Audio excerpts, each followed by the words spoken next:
Hello everyone, my name is Anshuman, your mathematics teacher. और हम discuss करने जा रहे हैं सीबीएसई 2026 का बेसिक मैथमेटिक्स का पेपर 10th ग्रेड का on the amazing platform of iScholar। तो आज हम देखेंगे कि सीबीएसई 10th ग्रेड 2026 में जो बेसिक का क्वेश्चन पेपर आया है उसमें जो क्वेश्चंस हैं उनका सॉल्यूशंस कैसे बनेगा और क्या क्या क्वेश्चन रहे थे।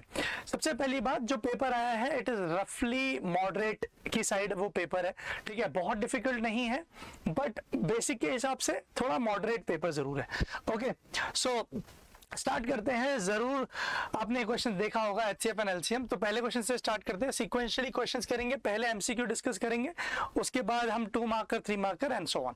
ओके, तो पहला क्वेश्चन अगर आप देखेंगे यहाँ पर क्वेश्चन है HCF of 850 325 is 25, then LCM 850 and 325। So easy question है वैसे तो, because you know that HCF of any two numbers A into B multiply LCM of any two numbers A into B is equals to the product of the number, right?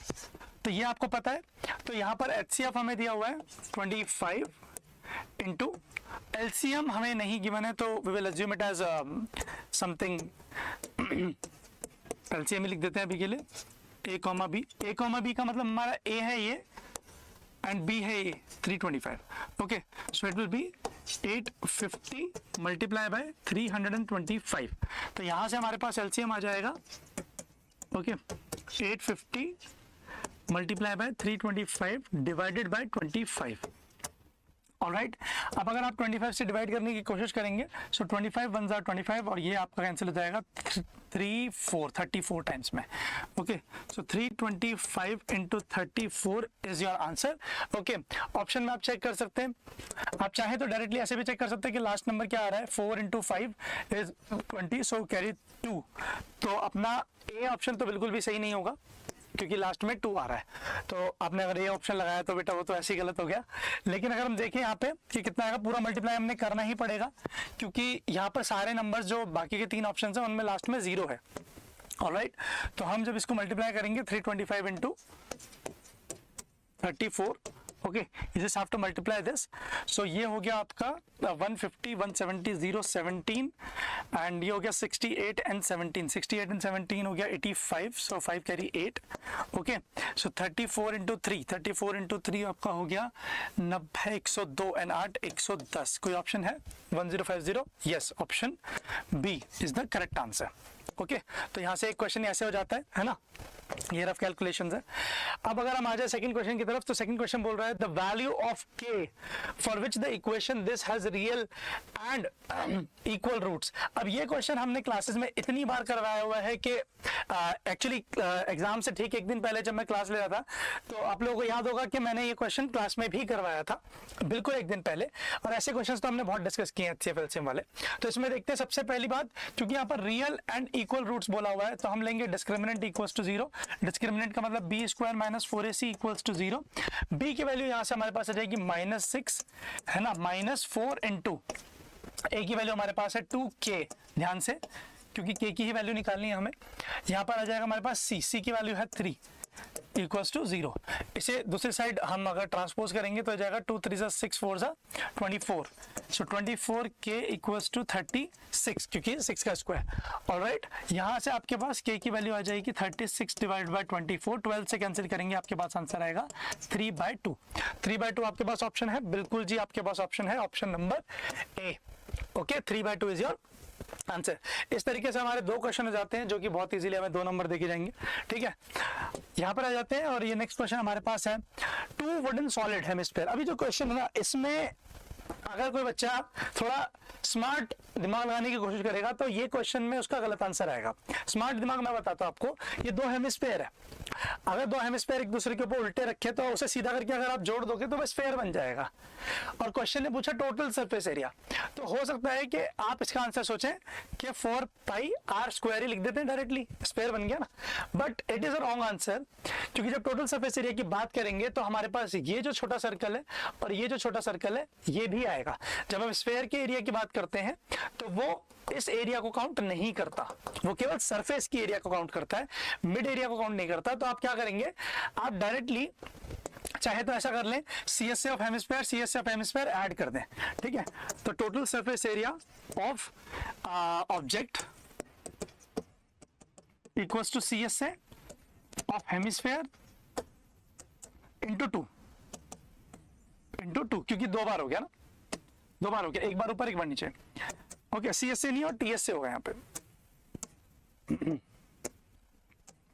क्योंकि ऊपर वाला surface भी ले रहे हैं।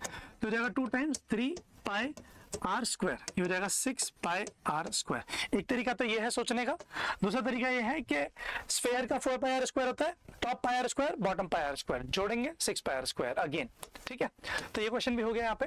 Next question देखिए, PT is the tangent on the circle। अब ये वाला क्वेश्चन जो है ना, ये दो तरीकों से किया जा सकता है, बट मैं इजी वाला मेथड आपको बताऊंगा, है ना।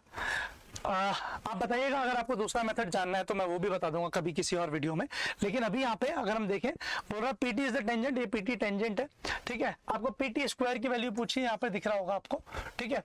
एंड रेडियस दी है 5, okay, and PQ equals to x, all right. तो ये सारा जो डेटा हमें दिया हुआ है, हम अगर यहाँ पर लिख लें, ये आ जाएगा आपका x, ये हमें लेंथ दी हुई है 5, और ये आपको निकालना है, ये अननोन है, ओके। तो इजी है, आपको दिख रहा हो, आपको पता ही होगा कि जो ये एंगल होता है टेंजेंट से रेडियस का angle, tangent and radius will always be perpendicular, ठीक है। टेंजेंट और रेडियस हमेशा परपेंडिकुलर होते हैं। तो वहां से हम इसको राइट एंगल ट्राइंगल मान के, अब यहाँ पर गलती नहीं करनी है, PO जो है हमारा PO हमारा हाइपोटेनियस है, तो PO square equals to PT square plus TO square, okay. PO की वैल्यू कितनी है? PO is basically PQ plus OQ, all right. तो मैं इसे लिख सकता हूं OQ plus PQ whole square minus ये TO इस साइड आ जाएगा equals to PT square, all right. तो यहां से PT स्क्वायर आ जाएगा OQ की वैल्यू है 5 plus x whole square minus TO है अपना 5, अगेन 5 स्क्वायर, ओके। यहां से आप ओपन करेंगे, हो जाएगा x स्क्वायर, अच्छा 5 है, मैंने 6 लग रहा है। So it is 5 x square plus 25 plus 10 x minus 25 से 25 कैंसिल हो जाएगा, x स्क्वायर प्लस 10x, ठीक है। रूट लेने की कोशिश मत करना क्योंकि क्वेश्चन ने PT स्क्वायर ही पूछा है, ओके। कोई ऑप्शन है क्या? बिल्कुल, मुझे तो ऑप्शन दिख रहा है, शायद आपको भी एग्जाम में दिखा होगा, C option is the correct answer, alright. तो यहाँ से 2 क्वेश्चन करने के बाद हमारे पास हो जाते हैं 4 नंबर। आइए और नंबर जोड़ते हैं फटाफट से, और फटाफट ये क्वेश्चन कर देते हैं। ये क्वेश्चन मुझे हल्का सा लगा कि बेसिक के हिसाब से हल्का से क्वेश्चन, मतलब बोल सकते हैं कि लेंदी है, वैसे डिफिकल्ट नहीं है। Probability of the getting irrational number of the random number chosen out of this. तो सबसे पहली बात, हमारे पास जितने भी नंबर है, हमें इन सारे नंबर्स का सॉल्यूशन मतलब प्राइम फैक्टराइजेशन, यानी इन्हें सॉल्व करना पड़ेगा, इन्हें सिंपलेस्ट फॉर्म में लिखना पड़ेगा, रूट से बाहर लिखना पड़ेगा अगर लिखा जा सके तो पहले तो रूट 3 तो ऐसे ही रहेगा। रूट 4 की वैल्यू होती है 2, भाई रूट 4 की वैल्यू याद है ना आपको, 2 होती है ना, करके थोड़ी दिखाना पड़ेगा। तो हो जाएगा 2, यहाँ पे हमारे पास हो जाएगा 3 root 9, 3 into root 9 is 3 into 3, ये हो जाएगा 3 इंटू 8 को आप लिख सकते हो रूट 4 इंटू 2, जिसका मतलब हुआ 2 रूट 2। नेक्स्ट रूट 5, उसको तो कुछ नहीं कर सकते, प्राइम नंबर है। 0 को कुछ नहीं कर सकते। 4 टू द पावर 3/2, अब ये जो 4 टू द पावर 3/2 है, ये थोड़ा सा यहाँ पर इन्होंने कर दिया है, ठीक है। 4 टू द पावर 3/2 जिसका मतलब है 4 टू द पावर 1 प्लस 1/2, जिसका मतलब है 4 इंटू 4 टू द पावर 1/2, जिसका मतलब है 4 रूट 4, असल में है ना। ये यहाँ पर आएगा, तो ये आ जाएगा 4 इंटू 2, ओके। तो 4 इंटू 2 मैं यहाँ लिख रहा हूँ। अब इनको सिंप्लीफाई कर दीजिए, ये हो गया रूट 3, ये हो गया 2, ये हो गया 9 ना, ये हो गया 6 रूट 2, ये हो गया रूट 5, ये हो गया 0, ये हो गया 8, ओके। तो यहाँ से आपके पास अगर आप इरेशनल नंबर्स काउंट करोगे तो एक ये वाला आ गया, एक ये वाला आ गया, एक ये आ गया, कितने नंबर है? 1 2 3, तो टोटल नंबर है 7। तो आपके पास जो probability of irrational numbers I, probability of irrational number वो आया 3/7। कोई ऑप्शन है? बिल्कुल, इस बार भी ऑप्शन मिल गया हमें सी। ठीक है, सी ऑप्शन सही है इसका, 3/7 is the correct answer. Next question, the graph of the polynomial. ये तो क्वेश्चन देख के करने वाला था यार, मतलब इतनी बार क्लासेस में करवाया हुआ क्वेश्चन है। प्रोबेबिलिटी ऑफ द पॉलिनोमियल दिया हुआ है, px इक्वल्स टू k दिया हुआ है, इसमें पूछा गया है। आपको अच्छे से पता है, मैंने बता रखा है कि भाई अगर आपको प्रोबेबिलिटी पॉलिनोमियल का जीरोस निकालने हैं तो एक्स एक्सिस में कट करना चाहिए। क्या ये ग्राफ एक्स एक्सिस में कट कर रहा है? नहीं कर रहा ना, एक बार भी नहीं कर रहा, तो जीरो आंसर है भाई। ये अगर ये ग्राफ ऐसा होता ना, ये स्टैंडर्ड के क्वेश्चन में आया एक्चुअली ऐसा वाला क्वेश्चन, ठीक है, उसमें वो कट कर रहा था, ठीक है, लेकिन इसमें नहीं कर रहा है तो आंसर जीरो। एक्स एक्सिस में कट करना चाहिए, it has to cut in X axis, it has to cut in X axis for zeros, but X axis में ये कट ही नहीं कर रहा, तो इसलिए आंसर है जीरो। हो गया क्वेश्चन, आगे बढ़ते हैं। अब ये वाला क्वेश्चन देखिए, फॉर्मुला बेस्ड क्वेश्चन है, डायरेक्ट क्वेश्चन है, ठीक है, इतना भी मुश्किल क्वेश्चन नहीं है, डायरेक्ट अगर आपको फॉर्मुला पता है तो आप आराम से इसे कर पाएंगे। क्वेश्चन बोल रहा था sum of the first n numbers in the AP is 50√2। Sum दिया हुआ है, माने Sn दिया हुआ है, Sn इक्वल्स टू 50√2। ओके, ठीक है। First and the last term of the AP is this and this. अब देखो फर्स्ट एंड लास्ट टर्म दी गई है, तो ऑब्वियसली आपको फॉर्मुला कौन सा लगाना है? n/2 a + an, okay, equals to 50√2। आपसे n की वैल्यू पूछी है, तो ये हो गया n/2, a की वैल्यू इज √2 + 19√2। अब इसने क्या करा है, पूरा क्वेश्चन इन्होंने रूट में ज्यादा कर दिया है। अब वो देख के घबराने वाली कोई बात नहीं है, बिकॉज यहां से अगर मैं √2 कॉमन ही ले लूंगा तो हो जाएगा n × √2/2, यहाँ हो जाएगा 1 + 19 = 50√2। आपको दिख गया होगा मैं क्या करने वाला हूँ, √2 से √2 काट दीजिए, क्योंकि ये डिनोमिनेटर में जाके कट जाएगा, ठीक है। अब यहां से हो जाएगा n इक्वल्स टू, ये 2 है, ये 20 है, 10 हुआ, 50/10। n की वैल्यू कितनी आ गई? 5। इतना डिवाइड करना आता ही होगा, है ना। कौन सा ऑप्शन आया? B option is the correct answer. Okay, तो बहुत मुश्किल तो ये भी क्वेश्चन नहीं था, बट हाँ बोल सकते हैं कि थोड़ा सा रूट की वजह से कुछ बच्चे घबरा सकते हैं, कुछ बच्चे रूट देख के थोड़ा सा परेशान हो जाते हैं, बट परेशान होने वाली बात थी नहीं, क्योंकि रूट कैंसिल ही हो रहा है एनीवेज, है ना। नेक्स्ट क्वेश्चन की तरफ बढ़ते हैं। क्वेश्चन में यहाँ पर सारा डेटा दिया हुआ है, एक्चुअली क्वेश्चन काफी बढ़िया है, और उन बच्चों को बहुत डिफिकल्ट लगा हुआ जिनको छोटा सा फॉर्मूला याद नहीं है।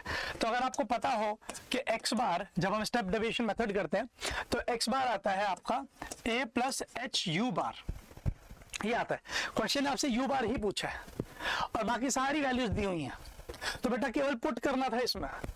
अब वो बच्चे जो बोलेंगे कि भाई हमने तो स्टेप डिवीजन मेथड उतना अच्छे से नहीं पढ़ा था सर, हमें लगा नहीं आएगा वगैरह, बेटा बस ये फॉर्मूले में पुट ही करना था, ठीक है। तो ये हो गया 62 = a की वैल्यू दी है 47.5, ये पॉइंट है, प्लस h की वैल्यू दी हुई है 5 u बार। ओके, यहां से u बार की वैल्यू आ जाएगी, ये इसमें जाएगा -62 - 47.5 डिवाइडेड बाय 5, यहां पर 5 आएगा। ओके, ऑलराइट,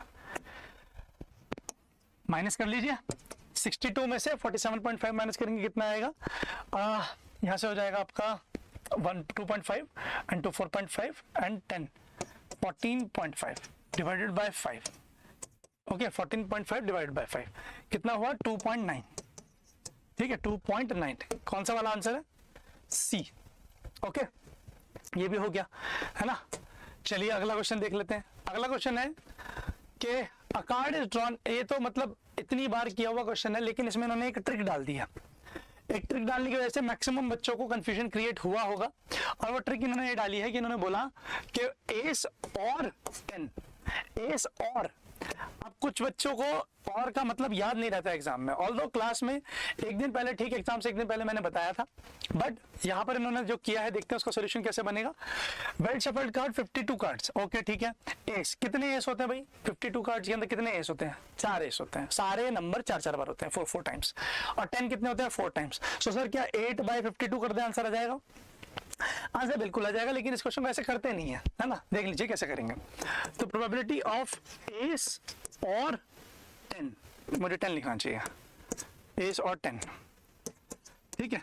इक्वल्स टू, अब एस की क्या प्रोबेबिलिटी होती है 4/52, क्योंकि 4 एस होते हैं और बोला है इसलिए मैं करूंगा प्लस। जब भी प्रोबेबिलिटी में और बोलता है तो करते हैं प्लस। ओके, तो 10 कितने होते हैं अपने पास, वो भी 4 ही होते हैं, 4/52। आप बोलोगे सर ये तो 8/52 ही है। हाँ बेटा बिल्कुल ठीक बात है, लेकिन और का मतलब बस मैं समझाना चाह रहा हूँ यहाँ पे, ठीक है। अगर आप इसे कैंसिल आउट करेंगे तो यहाँ से आपका आंसर बनेगा, मैं कैंसिल आउट कर देता हूँ, तो 4 2 8 एंड 4 13। ओके, कोई ऑप्शन है क्या 2/3? बिल्कुल है, बी ऑप्शन सही जवाब। आइए नेक्स्ट क्वेश्चन की तरफ बढ़ते हैं। ये वाला क्वेश्चन तो बेटा मतलब ये तो मतलब अगर आपने ये क्वेश्चन छोड़ दिया है ना तो कोई फायदा ही नहीं हुआ, क्योंकि डिस्टेंस ही तो निकालना है, 2 पॉइंट गिवन है, डिस्टेंस निकालना है। डिस्टेंस फॉर्मूला अपने को पता ही है, अंडर रूट x2 - x1 का स्क्वायर प्लस y2 - y1 का स्क्वायर, है ना। तो 1 - -4 का स्क्वायर प्लस 0 - 2 का होल स्क्वायर, कितना हुआ 1 माइनस प्लस। अब यहाँ पर अगर आपने गलती कर दी 1 - 4 करके 3 लिख दिया, 3 का स्क्वायर 9 लिख दिया, है ना, तो 9 + 4 आपका ये ऑप्शन आ जाएगा। अब ध्यान से देखिए, इन्होंने क्वेश्चन ऐसा बनाया कि अगर आपने 1 - 4 कर दिया तो आपका आंसर ये आएगा, ठीक है। लेकिन हम देखते हैं कितना आएगा, ये हो गया 25, क्योंकि बेटा ये 1 प्लस माइनस प्लस है ना, मैं लिख भी देता हूँ आपको, थोड़ी क्लैरिटी आ जाएगी, है ना। तो क्या 5 स्क्वायर प्लस, अब ये -2 का स्क्वायर लिखो, 2 का स्क्वायर लिखो, सेम बात होती है। 25 + 4 under root 29 units. Okay, obviously कौन सा ऑप्शन सही है? आपका ऑप्शन सही है, option number D. Okay, option number D is the correct answer. Next question की तरफ बढ़ेंगे, और यहाँ पर देखो ये क्वेश्चन थोड़ा सा लेंथी है एमसीक्यू के हिसाब से, ये वाला क्वेश्चन थोड़ा सा एमसीक्यू के हिसाब से लेंथी लगा मुझे। A cone with the slant height of this, slant height क्या होती है? स्लैंट हाइट होती है ये वाली हाइट, कितना है 10 centimetres. The radius is 6, okay, radius is 6, surmounted on a hemisphere with the same radius, height of the toy। Height निकालनी है टॉय की, तो आपको ये निकालना है, फिर आपको ये निकालना है और ऐड करना है, ठीक है। तो डिफिकल्ट क्वेश्चन बिल्कुल भी नहीं है, डिफिकल्ट बिल्कुल भी नहीं है। आपको यहाँ से अगर आप देखोगे तो राइट एंगल ट्रायंगल ऐसा बन रहा है, ये आपका मान लो स्मॉल एच है, और हाइट ऑफ द टॉय आप मान लीजिए कैपिटल एच है, तो कैपिटल एच आपका आएगा स्मॉल एच प्लस ये, अब ये रेडियस ही होगा तो ये आर लिखा। ओके, यहां पर देख लेते हैं सॉल्व करके। ये दिया हुआ है 10, ये दिया हुआ है रेडियस 6। अब आपको पता ही होगा पाइथागोरियन ट्रिपलेट होती है 6, 8 और 10 की, 6, 8 और 10 की पाइथागोरियन ट्रिपलेट होती है। लेकिन कोई बात नहीं, जिसको ट्रिपलेट याद नहीं है उस बच्चे के लिए 10 square equals to 6 square plus h square equals to 100 - 36, h equals to under root 64 which is equals to 8। अब तो ठीक है, 8 सेंटीमीटर इज द h। तो यहां से h की वैल्यू, कैपिटल H की वैल्यू आई 8 + 6 सेंटीमीटर्स, जिसका मतलब हुआ 14 सेंटीमीटर्स। ओके, तो 14 सेंटीमीटर अगर कोई ऑप्शन है तो लगा दीजिए, बिल्कुल हमने लगा दिया, ये है C option is the correct answer, ठीक है। अब ये क्वेश्चन देख लेते हैं। ये वाला क्वेश्चन बड़ा ही स्टैंडर्ड क्वेश्चन है, ऐसे क्वेश्चंस पता नहीं कितनी बार बुक्स में भी लिखे हुए हैं।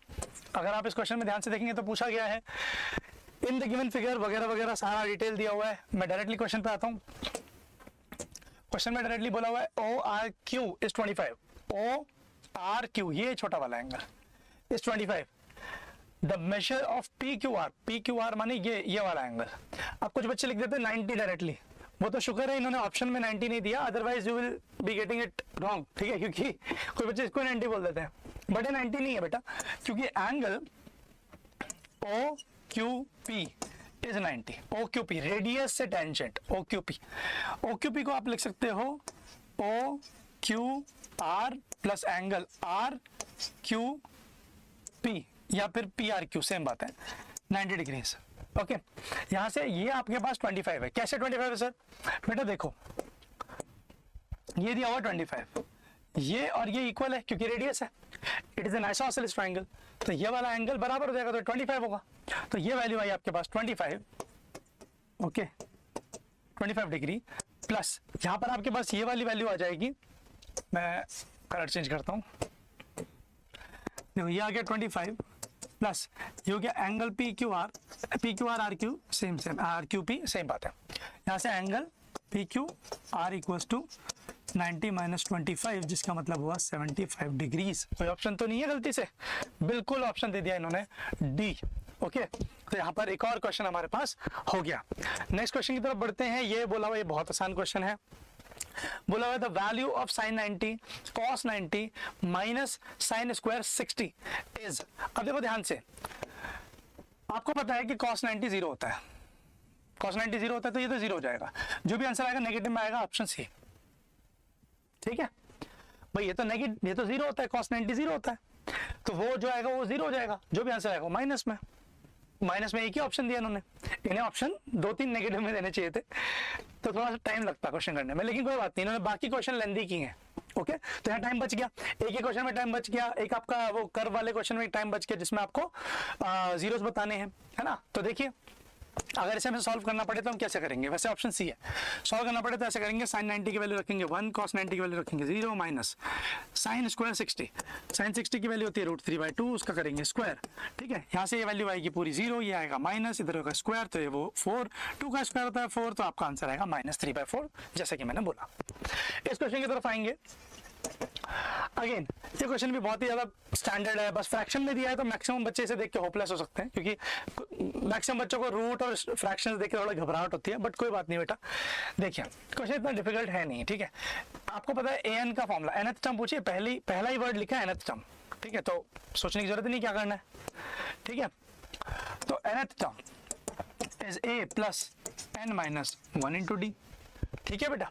अब अगर आप ध्यान से देखेंगे तो यहाँ पर a की वैल्यू है -3/2, a is first term, a is first term, ये हुई a, ठीक है। d is difference of these two numbers, तो d equal to 3/2 minus of -3/2, सही है। बट ध्यान से करना है डिफरेंस। अगर आपको इसमें से डिफरेंस निकालने में दिक्कत हो रही है तो आप उसके पीछे वाले में से डिफरेंस निकाल लो, है ना। वैसे इसमें भी कोई बड़ी बात नहीं है, लेकिन ठीक है उन बच्चों के लिए जिनको थोड़ा डिफिकल्ट होता है। 9/2 माइनस 3/2, आप अगर ध्यान से देखेंगे तो यह जाएगा 6/2, ये आएगा 3 का डिफरेंस है।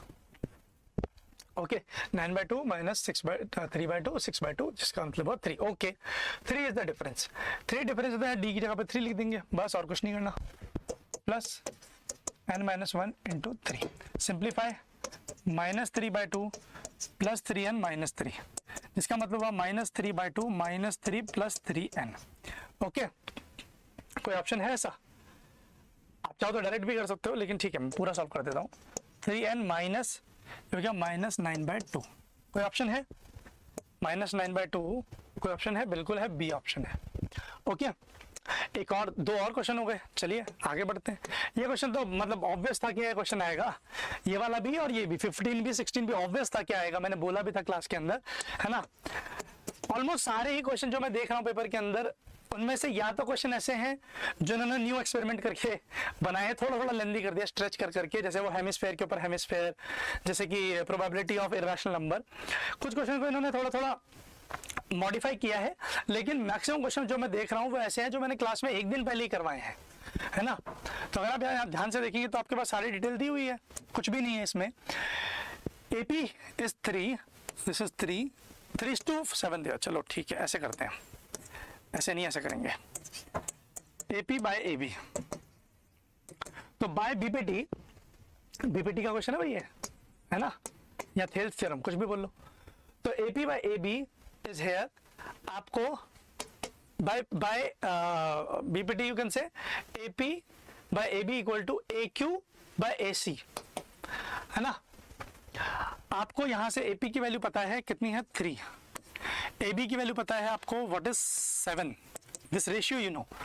AQ की वैल्यू नहीं दी गई है, ओके, तो आपको चाहिए AQ बाय QC, लेकिन AQ बाय QC निकालने के लिए आपके पास AQ बाय QC, लेकिन आपको रेशियो दिया हुआ है AP बाय ये, ओके। तो एक काम करिए आप यहाँ से, अगर ये 3 है और ये पूरा 7 है तो ये 4 होगा, है ना। तो आप ऐसे की बजाय रेशियो ऐसे लिखिए, एक सेकेंड, आप रेशियो को, आपको पता ही है ना BPT को 2-3 तरीके से लिखा जा सकता है, इसे P भी लिख सकते हैं, तो जाएगा AQ बाय QC, अब ठीक है, ऊपर छोटा वाला रेशियो अपन बड़ा वाला रेशियो इक्वल टू छोटा वाला रेशियो अपन बड़ा वाला रेशियो। ऑलराइट, तो यहां से आपके पास आ जाएगा AP इज 3/4 हो जाएगा AQ by QC। Direct question है, कोई प्रॉब्लम ही नहीं है इसमें, 3:4 ऑप्शन होगा, ये डी ऑप्शन इसमें भी सही है। ओके चलिए नेक्स्ट क्वेश्चन की तरफ। sin θ = 1/7 obvious question. ओके कैसे करेंगे, सिंपली आप बना लो एक राइट एंगल ट्राइंगल, ठीक है, और उसमें ये अगर थीटा है हमारा तो sin θ कितना होता है, sin θ होता है हमारे पास परपेंडिकुलर अपॉन हाइपोटेनियस, या फिर बोले ऑपोजिट ओवर हाइपोटेनियस, है ना। ये दिया हुआ 1/7 P/h, है ना, तो हमारे पास P आ गया 1, H आ गया 7। कायदे से ऐसे बोलते हैं कि 1K 7K, बट ठीक है अभी के लिए, है ना। तो ये कितना होगा, ये होगा √7² - 1²। पाइथागोरस थ्योरम लगा दी मैंने, कितना हुआ √49 - 1, इसका मतलब हुआ √48 sorry. Okay √48 can be written as 12 चौक 48 4 4 16। ओके तो 3 ओके 16 3 48 होता ना, 16 3 48, 16 4 से बाहर आ जाएगा 4√3। अब आपको दिख गया होगा कि आपको क्या वैल्यू निकालनी है और क्या हमें गिवन है।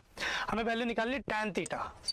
tan की वैल्यू होती है perpendicular upon base. Okay base आपका आया है ये 4√3, कोई ऑप्शन है जिसमें 4√3 ऊपर हो, बिल्कुल यही ऑप्शन है, हो गया। ऑलराइट 4√3/1 होना चाहिए ना।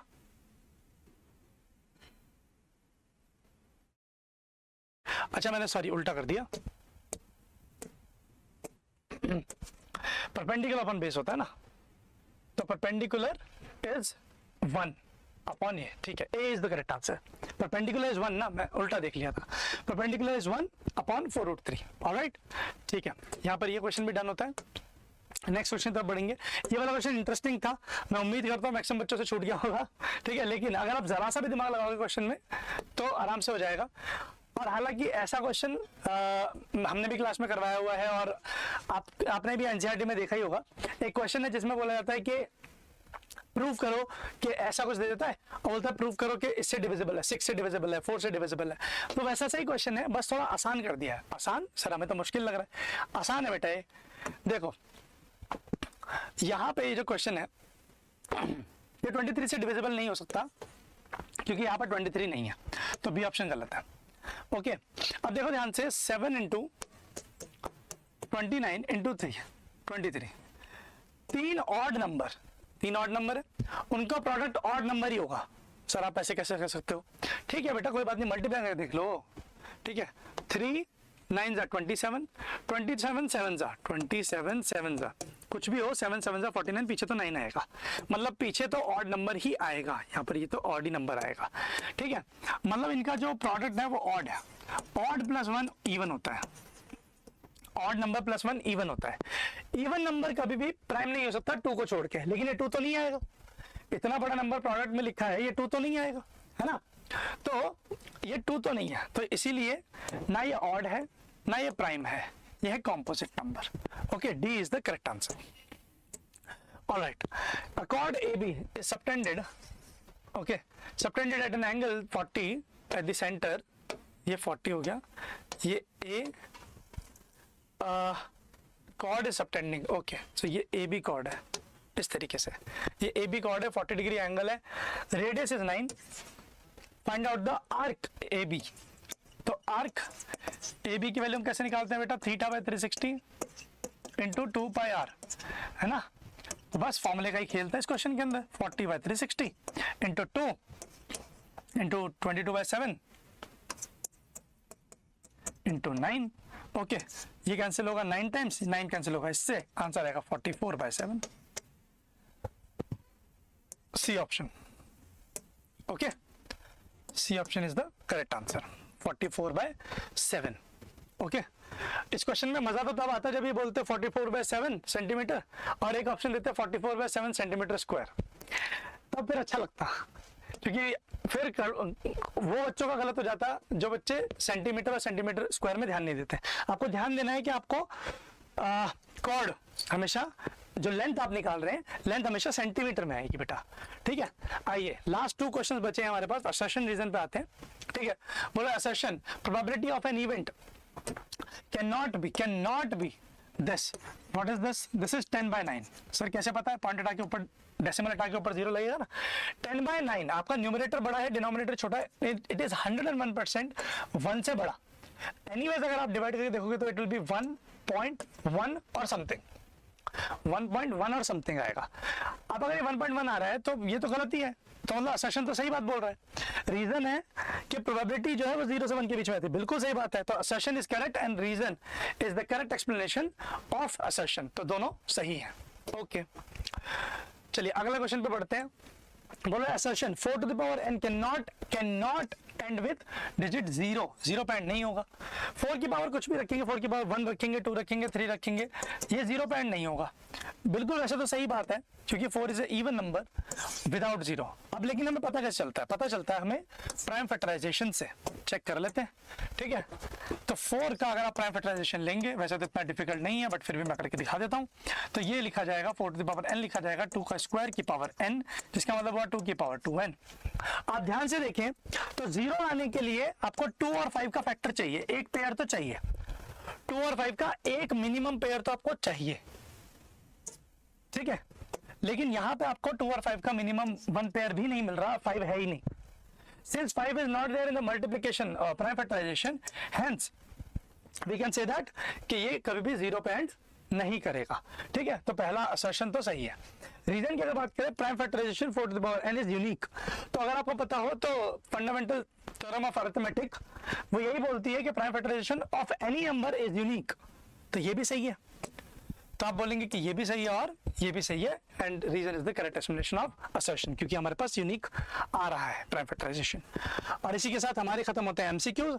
अब हम बढ़ेंगे 2 मार्कर क्वेश्चंस की तरफ। Okay everyone, so I hope you are enjoying the paper sessions and the discussions which we are doing.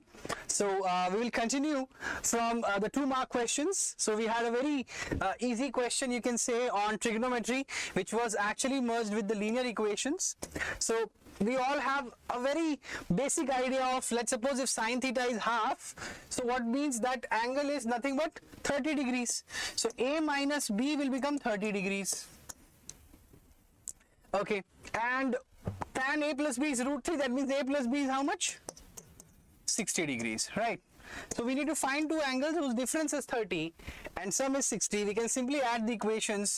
We will get 2A equals 90, that means A equals to 45. We can substitute it back in the original equation. You will get 45 minus B equals to 30. Right, so B goes that side, that means B equals to 15 degrees is what we will get.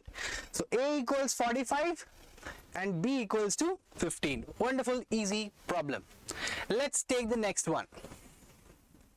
Now alpha beta are the zeros of the polynomial, so this is a very basic equation. So we will say that, okay, alpha plus beta equals to negative B by A. So that will be minus of minus 5 by 6, which will give us 5 by 6. And alpha beta will be how much? Minus 3 by 6, which is how much? Minus half. Correct? Yes. Now we have alpha beta. We have alpha plus beta. We need to find 1 by alpha plus 1 by beta. Correct? So we can take alpha beta as the LCM. Alpha plus beta will go on the numerator. So alpha plus beta we have is 5 by 6. And that will be divided by negative half, so which will give us minus 5 by 6 into 2, that will be minus 5 by 3. Again, it was a very basic and easy problem which can actually save a lot of your time in the paper. Okay, let's go for the next one.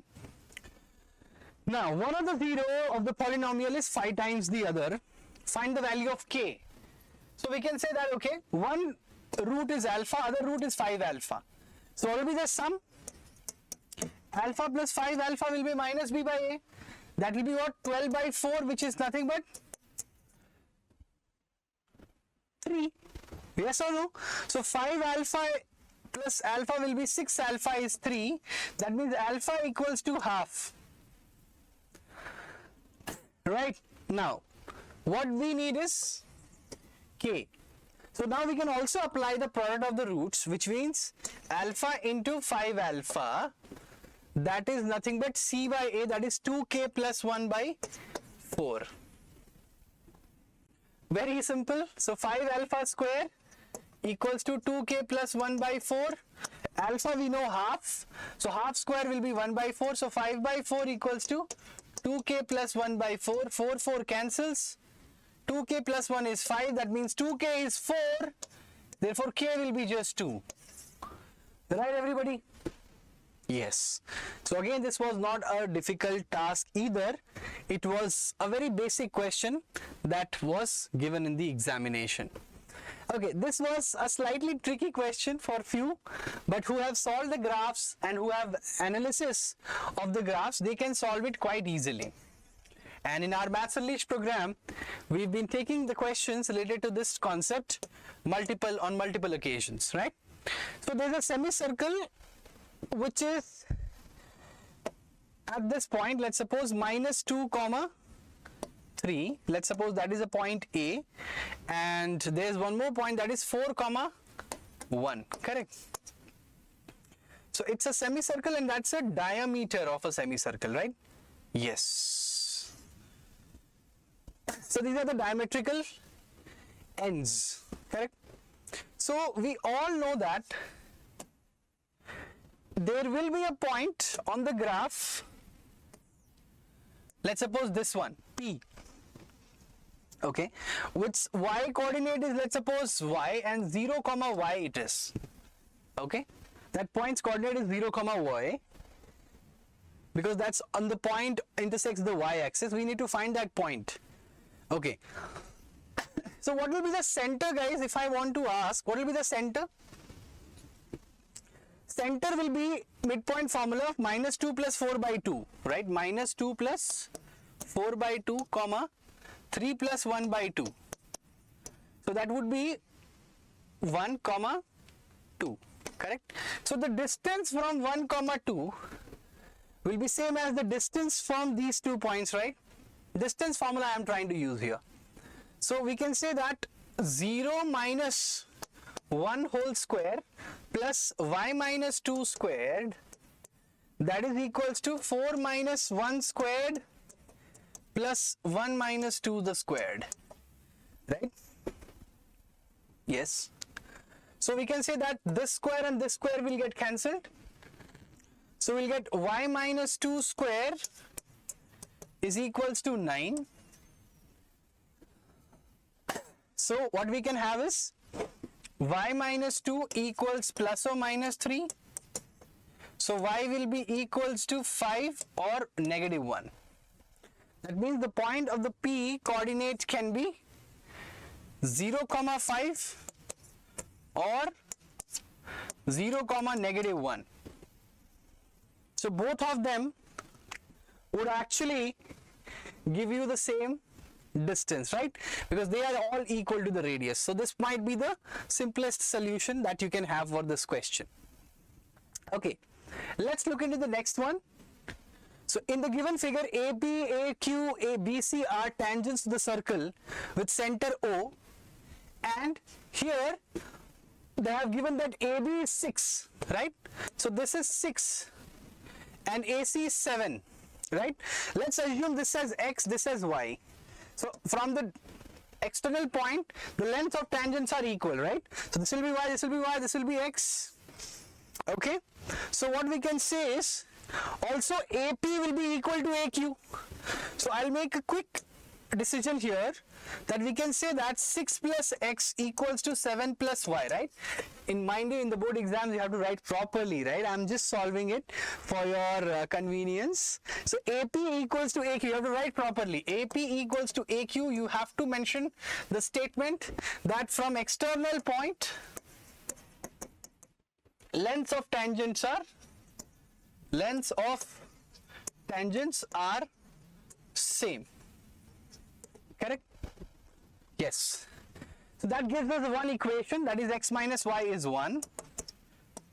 Also, what is the another equation that we can get? We know BC is 5.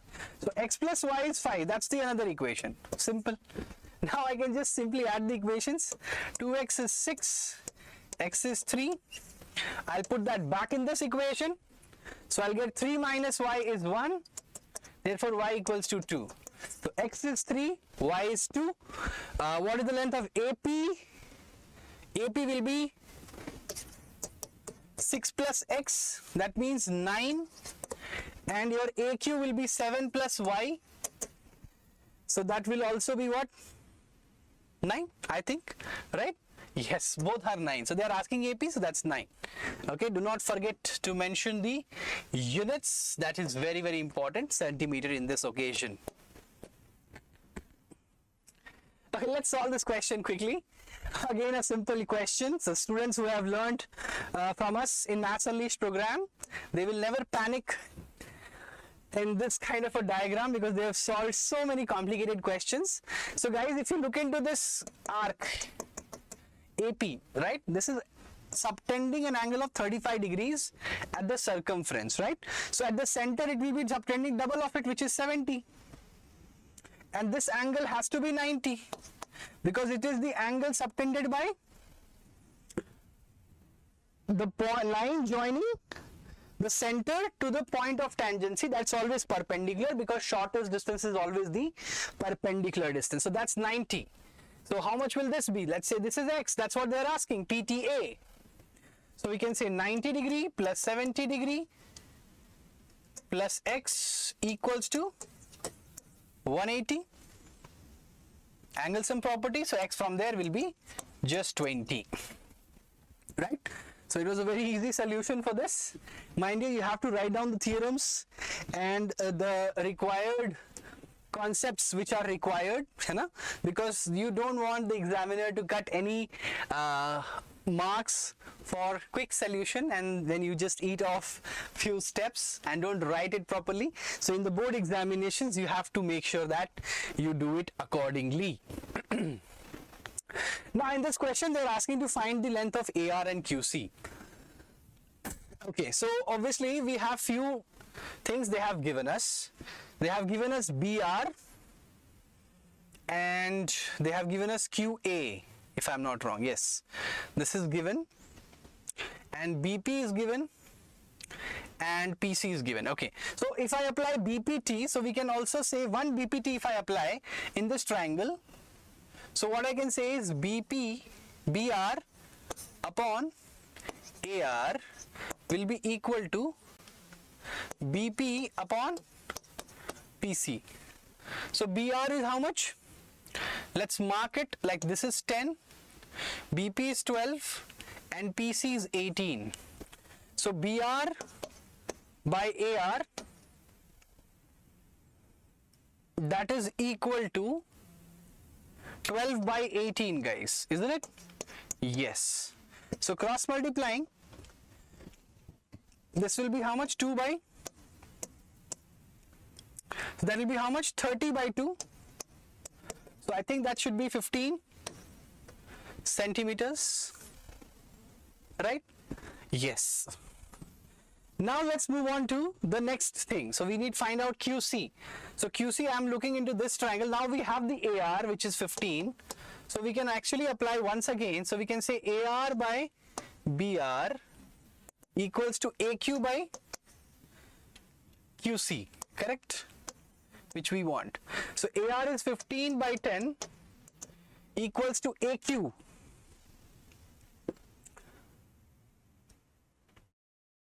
AQ is how much? That is given as QA as 12 upon QC.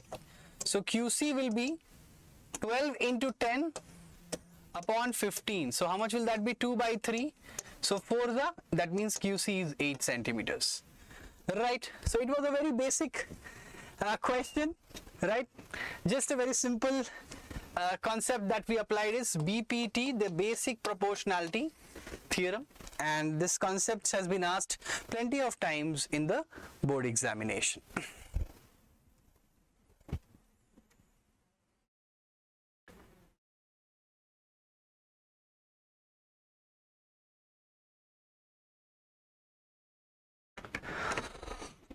Okay guys, so now let's move on to the 3 markers. Yeah, so what, Acha, before this I think we will have few questions. Yeah, so this is I think a 3-mark question. So we have to prove that a parallelogram circumscribing a circle.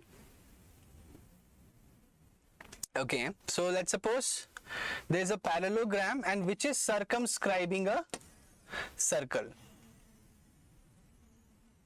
Yes, so we have to prove that that is a rhombus. Okay,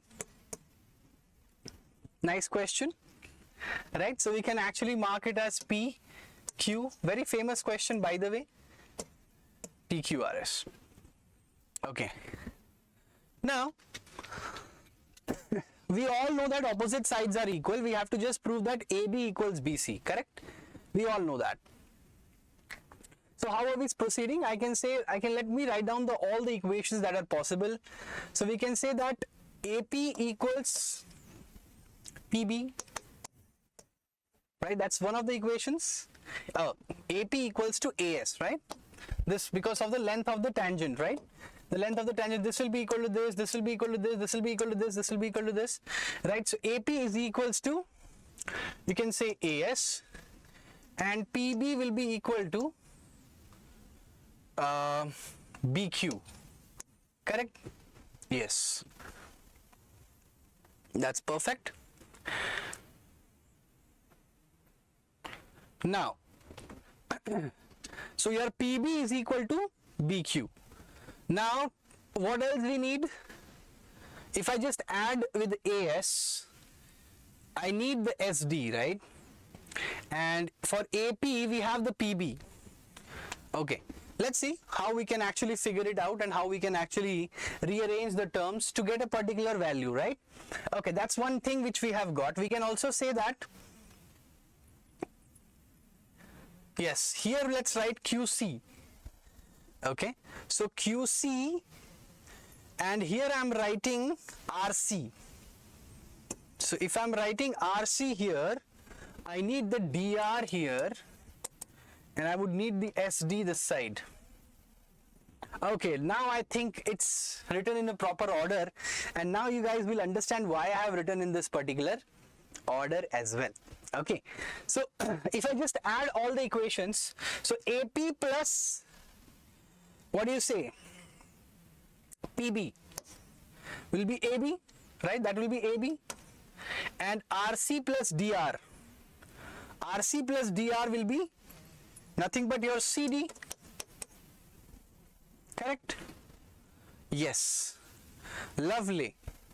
Now AS plus SD, AS plus SD, guys, here is equal to AD, and your BQ plus QC, BQ plus QC is like your BC, correct everyone? Yes. So we all know that AB equals to, that is already known because it's a parallelogram, and AD is equal to BC, correct?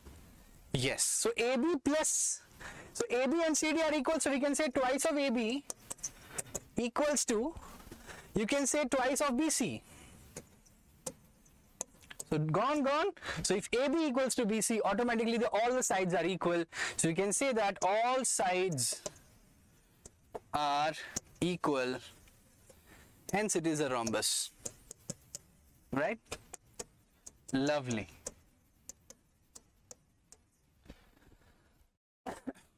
Let's take the look into the next problem.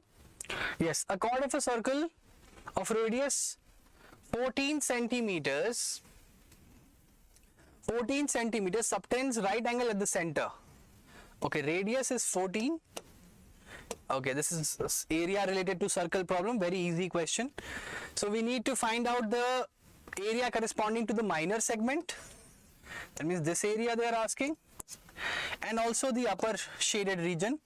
Let's say that's the green region they are also asking, right? Yes. So for that, I think we need to get the area of the sector. Let's calculate the minor segment easily. I think rest we can find out accordingly. So what is the area of the sector going to be? That is going to be area of sector. So that will be what, theta, that is 90 degree upon 360 into pi r square, right? So 2s are, so how much are we getting here? I think that's 1/4. Yes.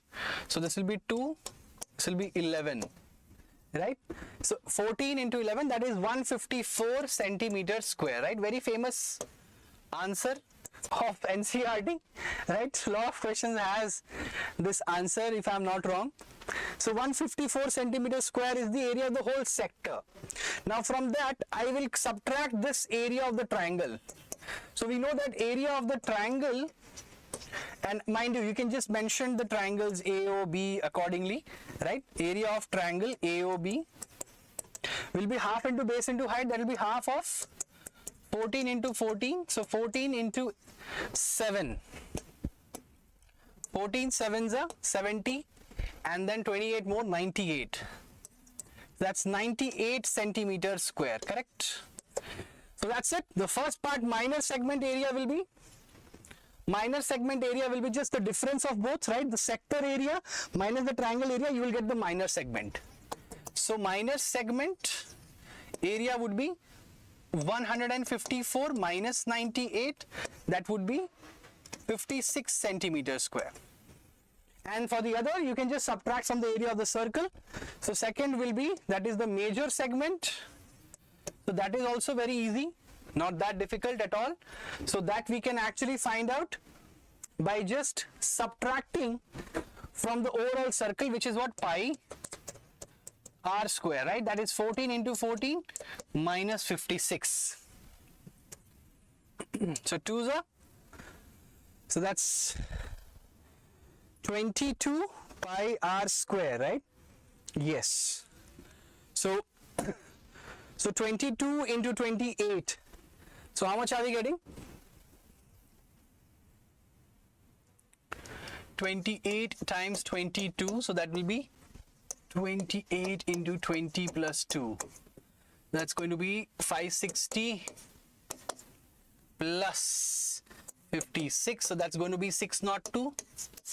Yes, that's going to be the whole circle's area, and from there you subtract 56, you will get the area of the major segment, guys, right? Yes. So everybody, this was not a difficult task either, so hope you guys have understood. Now this was a proof question, so both of the sides are complicated, so try to solve in this trigonometry parallelly both, and we can align to a particular answer. Let's try that method. Let's convert everything to cos and sine, and let's see whether we can actually get something. So cos A upon sine A minus cos A upon cos A upon sine A plus cos A. So if you take the LCM, what are we getting? 1 minus sine A cos A upon 1, sorry, it's not 1, it's actually cos, right? Yes, here you are getting cos A. And again here you will have how much? I think we are having cos. Cos A plus cos A sine A. So actually cos gone. So it's nothing but 1 minus sine A upon 1 plus sine A. We can leave it till here. And I hope everybody understands that this sine A and this sine A will get cancelled in the LCM. Okay, let's go for this part. Let's see how we can solve that part. That's also very easy, because we can say that is nothing but 1 by cos A minus sine A by cos A. Oh wow, that's very easy now. This is 1 by cos A plus sine A by cos A, right? Yes. Because it will be very complicated now to convert to this, right? It is possible, but then just a step here. Take the cos A as LCM, so we can get 1 minus sine A upon 1 plus sine A. This will be getting cancelled, right? Yes, the cos A will get cancelled, and we will have the answer. So LHS equals to RHS. Okay, now this one. Let's see how I can proceed for this. This is looking more complicated, so I'll start from the LHS. So 1 minus 1 by sine minus sine into 1 by cos minus cos. So it will be what? 1 minus sine square A into, and here sine A, and 1 minus cos square A upon cos A. Correct? So cos square A, that is how much? Cos square A into sine square A upon sine A cos A. Right? So sine A cancel, cos A cancel, sine A cos A. Right? Okay. Now, how do I prove it? As this. Also, we can say, we can just simplify that if you just take an LCM, sine by cos. So, sine square A plus cos square A upon cos A sine A, right? That's what will happen. That's one, and this term will actually flip up. So, it will actually become how much? Simply sine A cos of A. Got it, everybody? Very nice. Okay, this is a very basic question. Everybody knows that. You guys have done time and again. How do I prove it? First of all, it will be done by contradiction, right? We will assume this as P by Q. Correct? Then what we will do? We can say that P equals to, if you square both sides, so you will have P equals to 5Q square, right? That means P square is equals to, so P square is multiple of 5. So if a square of any number is multiple of 5, that means that number is also multiple of 5. So P, we can call it as 5m, right? P, we can call it as what? 5m. So from there, what we can get is P square will become 25m square. Correct? So now if I substitute it in this equation, so I'll get 25m square equals to 5q square, 5 gone. So we are getting q square is multiple of 5, right? Multiple of 5. If square of any number is multiple of 5 implies q is also multiple of 5, which contradicts this statement because here p, q are coprime. So they cannot have a common multiple. So that's the reason why we will say that this root 5 is an irrational number. Great. Okay, now this is a probability question. Very simple. So 2 dice are rolled. The sum of the numbers obtained is 10. So how can you obtain the number as 10? So you can have first part, you can have 4, 6, 6, 4, 5, 5. That's it.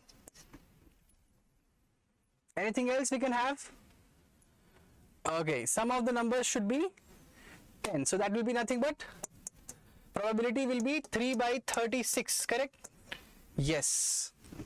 So 3 by 36 means 1 by 12. That's the probability. Okay, probability of the numbers is 6. So it can be in 1, 6. It can be 6, 1. It can be 2, 3 or 3, 2. That's it. Anything else? No. So what is the probability then? 4 cases out of 36. I hope everybody remembers how 36, because 6 times 6. For 2 spots we have to find out, right? First spot we have 6 options. Second spot we have 6 options. 6 times 6, that's 36. So that will be how much? 1 over 9. Sure. Let's take one more, last one, I think. Yes. This is nothing but from the parallelogram topic, right? So vertices of a rhombus are minus 3, minus 4, 5, minus 3. Okay, we have to find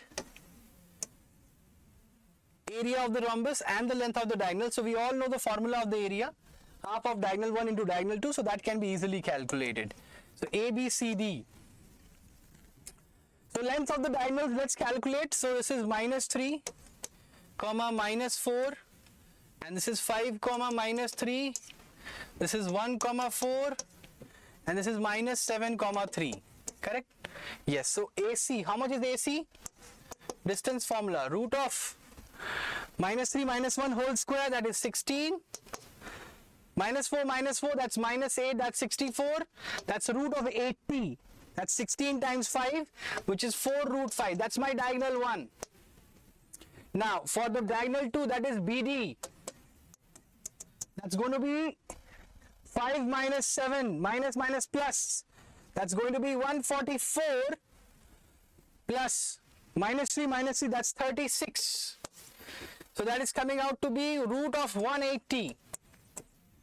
Now 180 is how much? 9 into 4? 6 root 5, yes. 36 into 5, correct. That's 6 root 5, that's my D2. That's my D2, my dear students. Yes. So now what will be the area of the parallelogram? Area would be equal to half of D1 into D2. And that we can easily get now. So half of 4 root 5 times 6 root 5. So that will be 12 into 5. Correct? Root 5 is 5. 12 5s are 60 unit square. Correct? Yes. So that's the answer, everybody.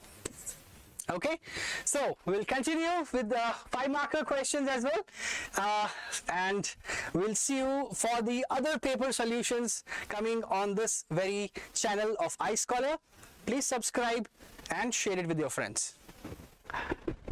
So let's continue discussing the questions. और अभी हम question number 32 पे आ चुके हैं. The question is like 5 markers. Now we have started. तो 5 marker questions के अंदर सबसे पहला question हमारे पास यहाँ पर ये आ जाता है, जिसमें the question is asking about the third and the ninth term of AP is 4 and minus 8. Okay, so third term is 4 and ninth term A9 is minus 8. Okay, first question is which term of the AP is 0? Which term means हमसे पूछा गया है n. Okay, all right, not an but n. Okay, which term means you have to find out n.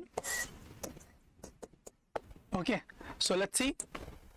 यहाँ से अगर आप देखेंगे, देखिए an का जनरल फॉर्मूला होता है an equals to a plus n minus 1 into d. This is the general formula to find out the nth term.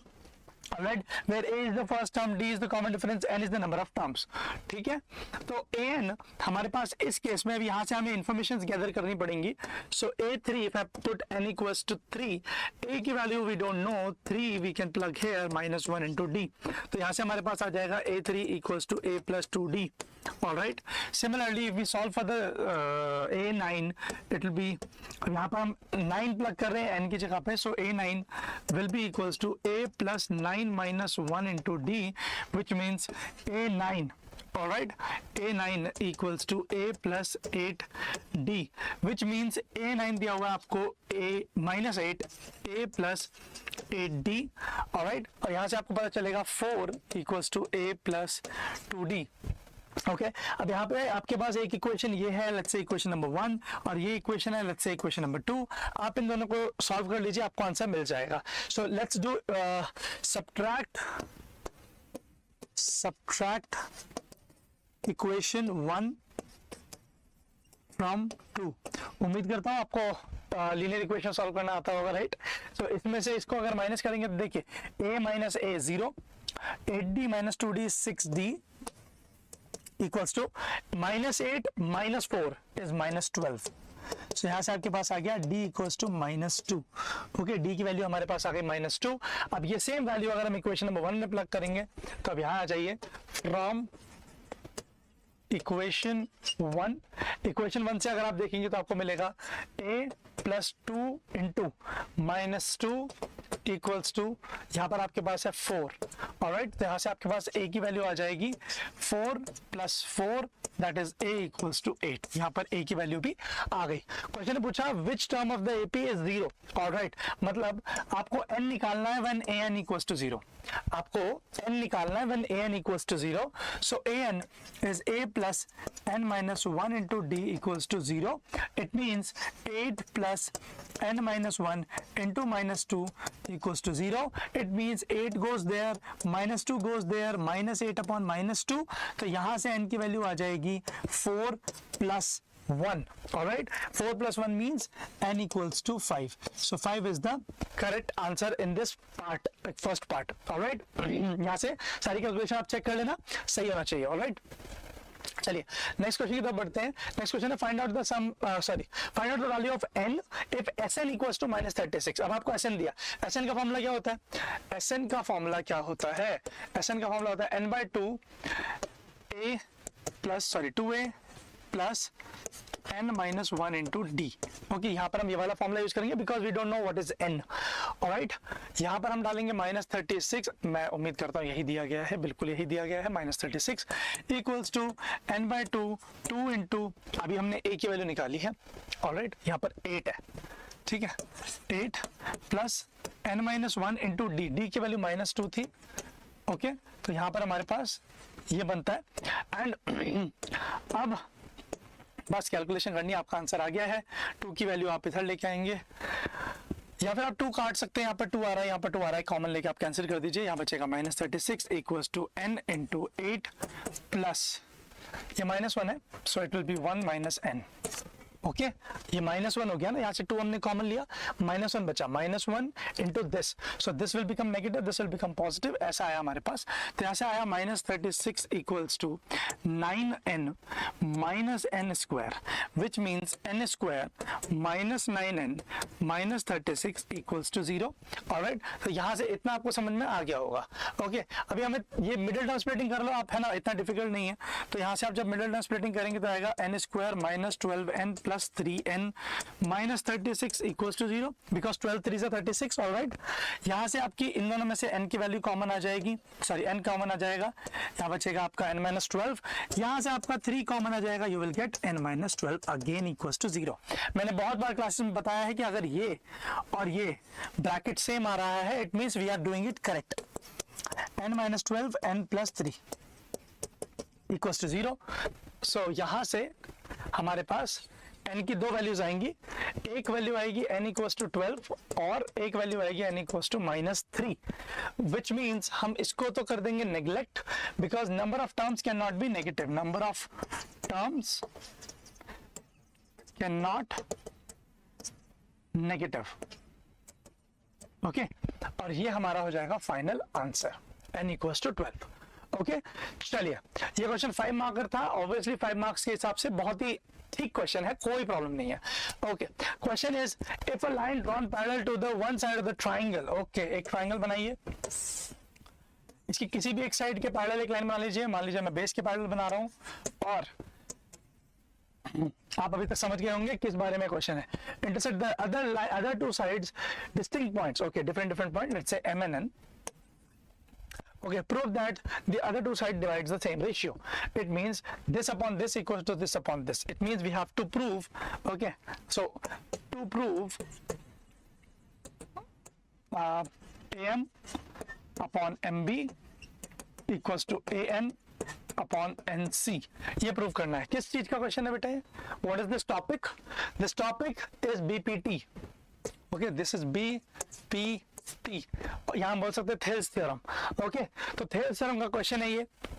बहुत ज़्यादा टाइम मैं नहीं लूंगा because you know how to do the Thales theorem. Alright, what do we do? We just drop a perpendicular from this. We just drop a perpendicular from this. Obviously आपको construction वगैरह सब लिखना होता है, that how do we how we are doing this. Let's say this is x and this is y and we are just dropping the perpendicular. आपको यहाँ लिखना पड़ेगा कंस्ट्रक्शन, जिसमें आप मेंशन करेंगे कि drawn nx such that it is perpendicular to am and drawn my such that it is perpendicular to an. Okay, इस तरीके से आप मेंशन करेंगे. उसके बाद इसमें एक चीज और करनी होती है, कंस्ट्रक्शन ही आपको, and that construction is just join this line to that point and this line to this point. ठीक है, तो यहाँ पर एक नीचे वाले भी ट्राइंगल बन जाते हैं। ओके, तो आपको करना क्या होता है, आप एरिया से भी कर सकते हैं एंड सिमिलैरिटी से भी प्रूव कर सकते हैं। ओके, मेरे को जहां तक लगता है आपको एरिया वाला प्रूफ ज्यादा आसान लगता होगा। So I am just referring what to do. Okay, so what to do, find out the area of this AMN। Okay, so proof area of triangle AMN equals to, अब अगर आप area देखेंगे तो आपको समझ में आएगा कि एरिया विल बी, अगर मैं AN को बेस लेता हूं तो half into AN into MY। Okay, तो ये आ गया half into AN into MY। Okay, similarly अगर मैं दोबारा एरिया ऑफ ट्राइंगल AMN लिखूंगा सो मुझे मिलेगा हाफ, अब मैं इसको बेस ले रहा हूं AM को, सो it will B AM into NX। Okay, ये हो गया। अगर मैं इनको डिवाइड कर देता हूं तो मेरे पास ये रेशियो आएगा। ओके, अगर मैं इन्हें डिवाइड कर देता हूं तो मेरे पास ये रेशियो आएगा जो कि बराबर होगा, क्योंकि ये जो एरिया है वो सेम ही ट्राइंगल का है। ओके, तो यहां से अगर आप देखेंगे तो आपको मिलेगा एरिया ऑफ, सो इनको डिवाइड करेंगे तो सीधा 1 ही आ जाएगा, तो मैं उसे नहीं लिख रहा हूं।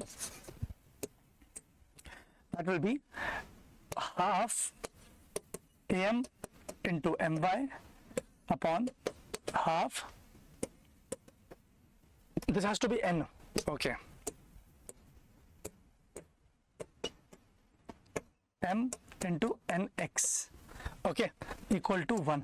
हाफ से हाफ कैंसिल हो जाएगा एंड यहां से हमारे पास आएगा AN upon AM equals to NX upon MY, cross multiply. Okay, ये MY को डिनोमिनेटर में, NX को न्यूमरेटर में, AN अपॉन AM। ओके, और इसको आपको बोलना है इक्वेशन नंबर 1। सेम चीज करेंगे आप नीचे वाले ट्राइंगल्स में। अब क्योंकि अगर आप यहां से ध्यान से देखें BMN और CMN ये दोनों ही ट्राइंगल सेम बेस पे हैं, क्योंकि सेम बेस पे है तो इनका एरिया इक्वल होगा। Okay, same base parallel line, जब दो ट्राइंगल पैरेलल लाइंस के बीच में सेम बेस पे बनाए जाते हैं तो उनका एरिया इक्वल होता है। ओके, चलिए, तो इस चीज को हम यूज करेंगे यहाँ पे, अभी इसकी हमें जरूरत नहीं है। So when will use it, will write area of triangle, कितना था, BNM, just directly writing area of triangle C, क्या था ट्राइंगल से एरिया, CMN, क्योंकि ये दोनों एरिया इक्वल होंगे, क्योंकि ये सेम बेस के ऊपर बन रहे हैं पैरेलल लाइन के बीच में। ये लाइन आपको मेंशन करनी होती है, ठीक है। सो यहां से आएगा हाफ। अब देखिए यहां पर ध्यान से देखिए, यहां पे अब अगर आप बेस लेते BM तो आपकी हाइट होगी NX। सर बाहर होगी हाइट, हाँ बेटा बाहर होगी, बिकॉज अगर ट्राइंगल इस तरीके से होता है तो ये इसकी हाइट होती है। ओके, ये हाइट होती है, तो ये इस तरीके का ही केस है। ये आपका NMB अगर मैं देख रहा हूं, सो इसमें BM अगर बेस है तो NX इसकी हाइट है। Okay, so BM into NX divided by half into, same चीज यहां पर भी CN हमारा बेस है और या NC हमारा बेस है और MY हमारी हाइट है। So NC into MY, because they are also equal, सब कैंसिल आउट हो जाएगा, ये कैंसिल होकर 1 हो जाएगा और वहां से हमारे पास ये 1/2 cancel out, we will get BM। Okay, 1 second, I would write MB into NX divided by NC into MY। यहां से अगर आप क्रॉस मल्टीप्लाई करेंगे you will get NC divided by MB equals to NX divided by MY। Okay, पीछे अगर आप देखेंगे question number 1 NX upon MY आपने निकाला था और NX अपॉन MY यहां भी आ गया। By comparing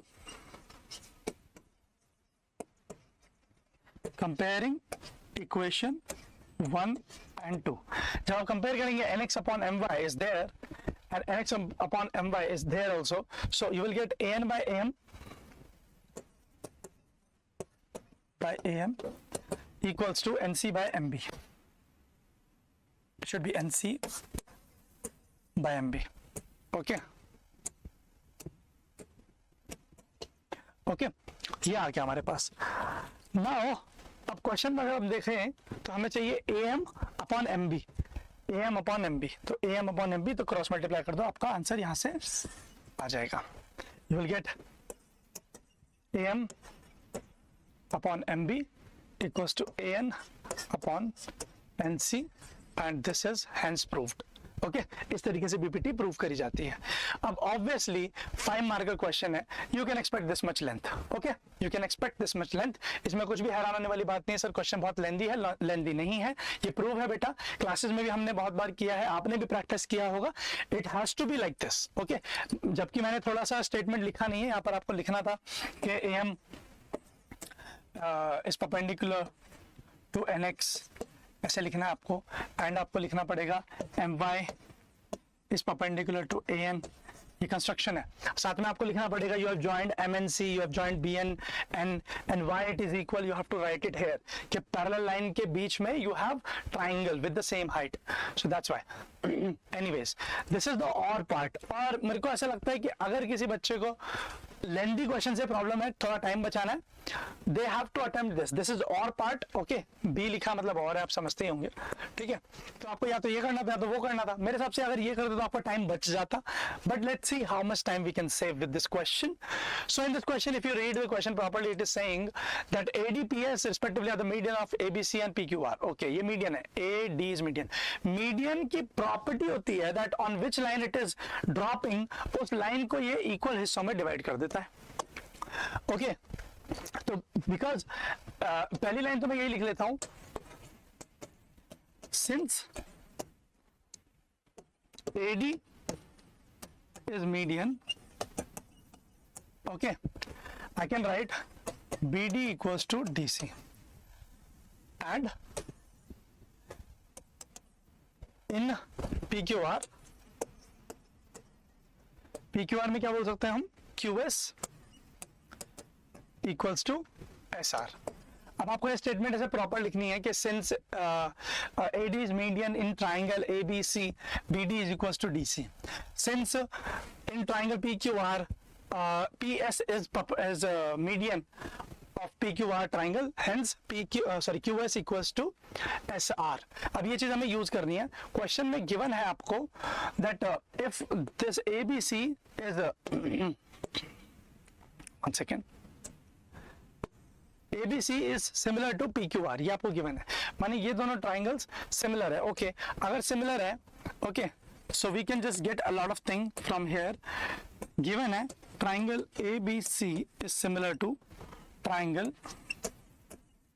PQR. Okay, triangle ABC is similar to triangle PQR. Therefore you can say that AB upon PQ ना BC upon QR equals to AC upon PR. Okay यहां से आएगा and angle A equals to angle P, angle B equals to angle Q and angle C equals to angle R. ये सारी information हमारे पास आ जाएगी because these two triangles are similar. Now since these two triangles are similar, it is very easy question है ना. हमें prove करना है, we have to prove that this thing ADC is similar to PSR. okay ADC ये triangle है और PSR ये triangle है. ओके इसे प्रूव करना है. Okay alright. सो देखिए कितना आसानी से प्रूव हो जाएगा. BC by QR equals to AC upon PR. मैं ये रिलेशन यूज कर रहा हूं. ओके क्योंकि ये BC का आधा पार्ट यहाँ पर आया और AC मेरे पास आ रहा है, right. That's why AC by PR. Now BC can be written as twice of DC and QR can be written as twice of SR, है ना, क्योंकि अभी मैंने बताया वो इक्वल होंगे, right. AC divide by PR. यहां से अगर आप देखेंगे 2 से 2 कैंसिल हो जाएगा. DC upon SR equals to AC upon PR 1 and angle C equal to angle R already given. Okay, because these are similar ना, तो वो already given माना जाएगा. Okay, ये equal है. जैसे ही हमारे पास दो sides का ratio and एक angle equal हुआ, by SAS criteria we can say that by SAS criteria we can say that these two triangles are similar. ये जो हमसे बोला था ये चीज प्रूव हो गई. अब AD by PS equals to BC by QR. Now since these are similar, since triangle क्या नाम है, ADC PSR, ADC similar to triangle PSR. Okay, सारी साइड्स का रेशियो इक्वल होगा. सो AD divide by PS, AD है, AD divide by PS, DC divide by SR, AC divide by PS, PR sorry, PR. ये होगा. Alright, और हमसे क्या prove करने का बोला, AD by PS equals to BC by QR. तो AD बाय PS माने ये is equals to BC by QR. Okay, BC by QR बनाना है. BC बाय QR हम यहाँ से बना देंगे. हाउ, देखो ऐसे बनाएंगे. AD बाय PS 2 की मल्टीप्लाई न्यूमरेटर में, 2 की मल्टीप्लाई डिनोमिनेटर में. ऑलराइट, मैथ्स में we can do that, right. So we will be getting AD upon PS equals to twice of DC. यहाँ देख लो, twice of DC is BC and twice of SR is QR. Hence proof. Okay, तो इतना आपको करना था. ये question मेरे हिसाब से बीपीटी से आसान है, लेकिन अगर किसी बच्चे को न्यू क्वेश्चन अटेम्प्ट करने में प्रॉब्लम होती है तो वो बीपीटी डायरेक्टली अप्लाई कर सकता है, तो ए पार्ट हो जाता, अदरवाइज बी पार्ट तो है ना. चलिए इसी के साथ नेक्स्ट क्वेश्चन की तरफ बढ़ते हैं. 5 मार्क्स के क्वेश्चन है बेटा, तो अभी तक हम 5 मार्क्स के 3 क्वेश्चन कर चुके हैं, ठीक है. और ऑब्वियसली ये लेंथी होंगे because they are 5 markers, so they meant to be. Okay, चलिए ये क्वेश्चन थोड़ा सा आसान है. The angle of elevation of top of the building from the foot of the tower is 30 and angle of elevation of the top of the tower from the foot of the building is 60. Okay, तो एक बनानी है building, एक बनाना है tower. Okay, अभी इसके foot से इसका एंगल ऑफ एलिवेशन एंड इसके फुट से इसका angle of elevation is given. Okay, एक है 30, एक है 60. ऑब्वियसली बड़ा वाला होगा 60, छोटा वाला होगा 30. All right, now if the tower is 60 meter high, find out the height of the building and distance between the building and the tower. Okay, so let's say the distance between them is x. All right, now आपके पास tower की height है 60. अब इन दोनों में से tower कौन सा है? आपके पास एक छोटी शेप है, एक बड़ी शेप है ना. तो आपको ये सोचना है कि कौन सा वाला आपका वो होगा 60 डिग्री एंगल बनाएगा. तो छोटा वाला है तो ये एंगल जो बनाएगा, जो बड़ा वाला है ये कौन सा एंगल बनाएगा. तो जो बड़ा वाला है वो ऑब्वियसली 60 डिग्री एंगल बनाएगा. और 60 डिग्री एंगल कौन बना रहा है? The tower from the foot of the building is 60. Okay, tower from the foot of the building. So ये बिल्डिंग है, ये टावर है, तो ये टावर है, टावर की हाइट दी हुई है 60 metres and this has to be h. अब अगर सर हमने एग्जाम में गलत ले लिया बाय एनी चांस, तो क्या गलत आंसर आएगा? देखिए, अगर आपने इसको 60 लिया और उसको h लिया तो ऑब्वियसली आपका जब आप tan थीटा लगाएंगे तो आपको गलत आंसर आ जाएगा. ऑलराइट, चलिए वैसे इतना मुश्किल नहीं है. चलिए, so tan 30 degrees equals to, इस वाले ट्राइंगल की बात हो रही है, h by x. Okay, perpendicular upon base. यहाँ से tan 30 डिग्री की वैल्यू हमें पता ही होती है, √3 होता है, राइट. अब इस क्वेश्चन में हमें दिया गया है √3 की value. If you check, √3 is this, so we have to use it, but later we will write it equals to h by x. From here will get x equals to h √3. Let's say this is equation number 1. Okay, now in the other triangle tan 60, so we'll write tan 60 degrees equals to tan 60 degrees equals to 60 by x.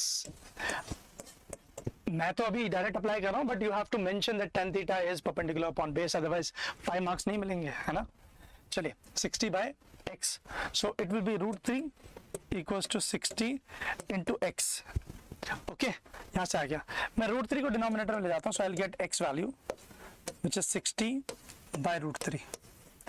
Okay, अब यहाँ पर obviously हम root में denominator नहीं छोड़ते, so x will be equals to 60 by √3 into √3 upon √3, rationalized. Okay, √3 into √3 is 3. 3 will cancel out this 20 times 20 √3. Okay, इतना meters हमारे पास value आ गई है x की. Okay, so this is x. Now question side, plug the value 1.73. So x will be equals to 20 into 1.73. This is point meters. Okay. अब अगर आप x की 20 की मल्टीप्लाई करेंगे इससे, तो आपका आंसर आएगा 6 4 कैरी 1 3 34.6. अरे पॉइंट लगाने की जगह नहीं बची, 34.6 मीटर्स. ऑलराइट, ये तो आ गई x की वैल्यू. अब हमें चाहिए h की value which we can get by plugging here. Okay, तो यहां से x equals to h √3, h equals to x by √3 into √3 upon √3, h equals to x √3 divide by 3. Okay, कुछ बच्चे बोलते हैं सर यहाँ पर हमें 1.73 दिया हुआ है, so can't we just directly plug the value. The thing is, अगर आप डिनोमिनेटर में 1.73 लिखेंगे तो calculation will be more difficult. Instead आपको रैशनलाइज करना चाहिए. ओके, नाउ x की value is this 60 by √3. But sir हमने तो ये निकाली थी. Yeah I will not use decimal because if I use this the calculation will be easier. Okay, so 60 by √3 into 3 into √3, √3 cancel, 20 is the answer. Alright, देखो calculation कितना easily हो गया. अब अगर आप इसमें डेसिमल डालते हैं, you will definitely be messing up. Next question. Okay, this is one more 5 mark का क्वेश्चन, है ना. अब इसमें और पार्ट भी होगा क्योंकि ये ए है ना. Let's read the question. It is saying the difference between the numbers is 12. The greater number is 6 less than the twice of the smaller number. ओहो, this is like favourite type of question जो बच्चों को नहीं आता. The difference between two numbers is 12. Okay, x minus y equals to 12. तो obviously मैंने यहाँ क्या मान लिया? Assumed x is greater than y. अगर मैं ऐसा लिख रहा हूँ तो मैंने x को बड़ा मान लिया. The greater number is 6. Okay, greater number is 6 less than twice the smaller number. Twice the smaller one, yeah. So it is 6 smaller than, so इसका twice से 6 कम. Okay, smaller number के twice से 6 कम is bigger number. This is equation number 1. This is equation number 2. The question है, represent the above situation in two linear equations. Okay, we did it. This is the first question. Now, second question. Show that the equation have unique solution. All right. So how will you find out these unique solutions? एक बार तीसरा point पे पढ़ लीजिए. Solve the equation and hence find out the numbers. Alright, so सबसे पहले आपको बोला show that the equation have unique solution. मतलब आपको करना था a1 by a2 for unique solution. I have to write for unique solutions a1 by a2 is equals to b1 by b2, sorry is not equals to b1 by b2. ये होना चाहिए unique solutions के लिए. Now let's check it. Okay, सो यहाँ से अगर हम सारे वैल्यूज चेक करेंगे, ये स्टैंडर्ड फॉर्म में नहीं है. ऑलराइट, हमें इसे स्टैंडर्ड फॉर्म में बनाना पड़ेगा. So it will be x minus 2y equals to -6. अब ठीक है, अब स्टैंडर्ड फॉर्म में है.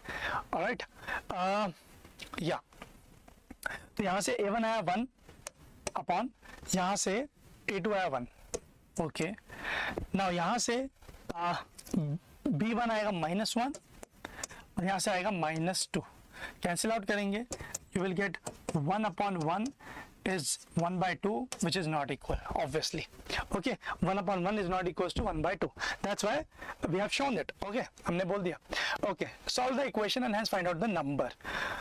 Alright, इस equation को and इस equation को हमें solve करना है. तो मैं यहाँ पर substitution लगाऊंगा because that is easy, है ना. x की वैल्यू हमें ये पता है, so I will just plug it in this. So third part, from equation 1 and 2 by substitution method. Okay देखिए ये वैल्यू आप इसमें प्लग करेंगे, you will gate 2y minus 6, क्या था पीछे, minus y equals to 12. Okay यहाँ से आपका आएगा y equals to 12 plus 6, y की वैल्यू आएगी आपके पास 18. Okay cool. नाउ वो 18 वैल्यू को you can just plug in any equation. So let's say first equation में प्लग कर दिया मैंने. ओके तो x minus 18 equals to 12, x equals to 12 plus 18 which is equals to 30. Okay so अगर आप देखेंगे सो आपके पास ये answer y equals to 18 and x equals to 30 आ गया. सो ये वो दो नंबर्स हैं जो ऐसा कुछ फॉर्म करते हैं. ऑलराइट अब इसके और पार्ट की तरफ बढ़ते हैं. ये था और पार्ट. अगर आप और पार्ट देखें तो ये मेरे हिसाब से कंपैरेटिवली इजी है, बट कुछ बच्चों को ग्राफ बनाने में प्रॉब्लम होती है. So that might be one case, but मैं एक एक करके इक्वेशन ले रहा हूँ. x plus y equals to 7. Okay तो मैंने जो सिखाया था वही करेंगे. आप सबसे पहले एक टेबल बनाइए. ठीक है, एक लीनियर ग्राफ बनाने के लिए आपको मिनिमम 2 वैल्यूज चाहिए होती है, मिनिमम 2 वैल्यूज. ओके तो मैंने यहाँ लिखा x, यहाँ लिखा y. अब जो मेरा फेवरेट मेथड है, I mention like multiple times in the class, कि आप x को 0 लीजिए, आपका 7y आ जाएगा, y को 0 लीजिए, x 7 आ जाएगा, and that's it. That's what you have to do. Second equation की बात करें, 2x minus 5y equals to 7. अगर आप यहाँ एक और टेबल लेते हैं ऐसे करके और यहाँ पर लिखते हैं x, यहाँ लिखते हैं y. सो आपको x की value if you plug x as 0, you will get y as minus 7 by 5. All right, and if y is 0, you will get x as 7 by 2. Okay, sir ये तो फ्रैक्शन में आ गया, कोई बात नहीं बेटा, है ना, बना देंगे हम इसे. अब आपको एक ग्राफ पेपर पे बनाना था. जब भी ये क्वेश्चन बोलता है कि सॉल्व ग्राफिकली, इसका मतलब ये है कि वो चाह रहा है कि आप ग्राफ से ही इंटरसेक्शन बताइए अगर आ रहा है तो. एंड इंटरसेक्शन तो 100% आएगा. देखिए 0,7, 7,0. All right, this will be the line. Okay this is 7,0 and this is 0,7. Okay यहाँ से आ रहा है 0, minus 7 by 5. Okay minus 7 by 5 यहाँ पर होगा. माइनस 7 बाई 5 का मतलब 1.4 है ना. तो यहाँ आएगा तो ये पॉइंट होगा 0, माइनस 7 बाई 5, और ये है 7 by 2, 0. Okay 7 by 2 means 3.5. 3.5 exactly half like this. So the graph will be like this. Okay, so it is 7 by 2, 0. ये आएगा इंटरसेक्शन. अब जो इंटरसेक्शन है ये आप निकाल सकते हैं, है ना. ग्राफ में जब आपने देखा होगा तो ग्राफ में जहां कट करा होगा वही पॉइंट लिख देते, शायद 4,3 if I am not wrong. मेरे को चेक करने दीजिए, मैं एक बार सॉल्व कर देता हूँ इन्हें. ओके सो हम क्या करेंगे, मैं इसमें 5 की मल्टीप्लाई करके एलिमिनेशन मेथड लगा दूंगा. So it is 5x plus 5y equals to 35. Alright, and 2x minus 5y equals to 7, है ना. हम इन्हें ऐड कर देंगे. So it will be, add कर दिया, 7x equals to 42, x equals to 6. Oh मैंने गलत पॉइंट बोला, है ना. इसको प्लग करेंगे वापस इस इक्वेशन में, है ना, किसी भी इक्वेशन में प्लग कर सकते हैं आप. सो आपको मिलेगा 2 into 6 minus 5y equal to 7. ऐसा आएगा 5y equals to 12 minus 7. That will be equals to 5 by 5, y equals to 1. Alright, तो आपका आंसर आया 6,1. तो 6,1 ये है. हाँ जी 6,1 है. देखो इससे आगे 6 होगा और ऊपर 1 होगा. ठीक है, ठीक है, आंसर बिल्कुल ठीक है. ये 6,1 है. आप ग्राफ से डायरेक्टली निकाल सकते थे. ठीक है, आपको ये सब करने की जरूरत नहीं है. जब आपको ग्राफिकली बोलता है तो आपको ये करने की जरूरत नहीं होती. आप ग्राफ में ही देख के वहीं पर मार्क कर दो जहां भी कट कर रहा है. Alright, let's move to the next question. Now we are going to start discussing the case studies. All right, so now let's discuss the case study questions. ठीक है, case study questions usually easy होते हैं, है ना. सारे concepts को mix करके टुकड़ों में पूछा जाता है. So let's see how it goes. The first question I have here is this: deer in the fence. Okay, observe the given figure. it shows that 6 identical rectangles. So here you can see there are rectangles. Okay, यहाँ पर ये rectangles है और हर एक rectangle की length x and y है feet में. This is x and this is y. It is saying the total length of the fencing required is 152 feet. Okay, the area of each enclosure. This is one enclosure. Okay, ये एक rectangle को enclosure बोल रहे हैं. It is 80 square feet. Now write down the expression for length of the fencing required in terms of x and y. All right. So हमारे पास कितने x हैं? So this is 1 2 3 4 5 6 7 8 8x plus 1 2 3 4 5 6 7 8 9 9y's equals to 152. This is the first equation as well और ये पहला question का answer भी है. Let's move to the second question. Second question is saying write down the area of each enclosure in terms of x and y. X only x. Okay. एक enclosure का area यहाँ से x into y equals to given is 80. लेकिन हमें बोला केवल x के terms में, so I have to convert this y.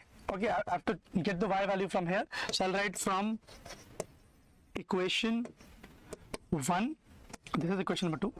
Okay, from equation 1 आपको मिलेगा 9y equals to 152 minus 8x. Okay, so it will be y equals to 152 minus 8x divided by 9. Okay, just plug it over here. So you will get x into y की value 152 minus 8x divided by 9 equals to 80. ठीक है, तो आप इसे यहीं पे छोड़ सकते हैं बिकॉज क्वेश्चन ने सिंप्लीफाई करने के लिए नहीं बोला. It just asked you to convert it into x value, मतलब x form. Okay, 152 minus 8x, ये आ गया आपका answer. Okay, now third question बोला write down the above equation in the quadratic equation form and thus find out the dimension of each enclosure using the factorization method. तो यहाँ पे हमें करना है फैक्टराइजेशन मेथड. तो इक्वेशन ये है, मैं यहाँ पे फटाफट से नोट डाउन कर लेता हूँ. For the third part x into 152 minus 8x equals to 80 into 9. So it will be 152x minus 8x square equals to 720. All right. So it will be 8x square minus 152x plus 720 equals to 0. हमसे बोला गया factorisation method, लेकिन factorisation method लगाने से पहले what I would like to do, I take 8 common so that the question will be easier. X square minus यहाँ से 8 common ले लेंगे. ओके, 8 कॉमन लेके उधर जाएगा 0 जो हो जाएगा. So it will be x square. Now this will be 1 and 9 19x. Okay, and this will be 90 equals to 0. Okay, now इसे अगर आप सिंप्लीफाई करना चाहेंगे तो it is easy. 10x minus 9x plus 90 equals to 0. All right, तो यहाँ तक आपको समझ में आया. यहाँ से आप कॉमन लेंगे. So from this if you take common it will be x minus 10 minus 9 you take x minus 10 equals to 0. यहाँ से बनेगा x minus 10 into x minus 9 equals to 0. यहाँ से आपके x की वैल्यू आ जाएगी either 10 और x equals to 9. Obviously in feet because the question is in feet. Everything is in feet. Okay, now x की वैल्यू अगर 10 है तो y की वैल्यू कितनी आएगी? So I can use any relation. I'm using xy equals to 80. So if x equals to 10, y equals to 80 by 10, y equals to 8 feet obviously. If x equals to 9 feet, y equals to 80 by 9 feet. ओके, शायद ये simplify नहीं हो सकता. So you have to leave it here. Alright, so यहाँ पर अगर हम देखेंगे, हमसे बोला है फैक्टराइजेशन मेथड से find out the dimension of each enclosure using the factorization method. तो हमने यहाँ कर दिया है. अब इस क्वेश्चन में ऐसा कुछ भी नहीं बोला कि डेसिमल में नहीं आना चाहिए आंसर या कुछ भी ऐसा है, ऐसा कुछ नहीं बोला है. So we can consider both the answers. Okay, लेकिन अगर आपको यहाँ पर लगता है कंफ्यूजन है कि हो सकता है मेरा आंसर गलत हो या कुछ ऐसा है ना, let me just recheck as well. Okay, minus common, so it will be negative. Yeah, everything is correct. So अगर उसमें confusion लगता है तो आप ये और वाला part भी कर सकते हो. This is or. We have to use the quadratic formula. All right. So the quadratic equation was x square.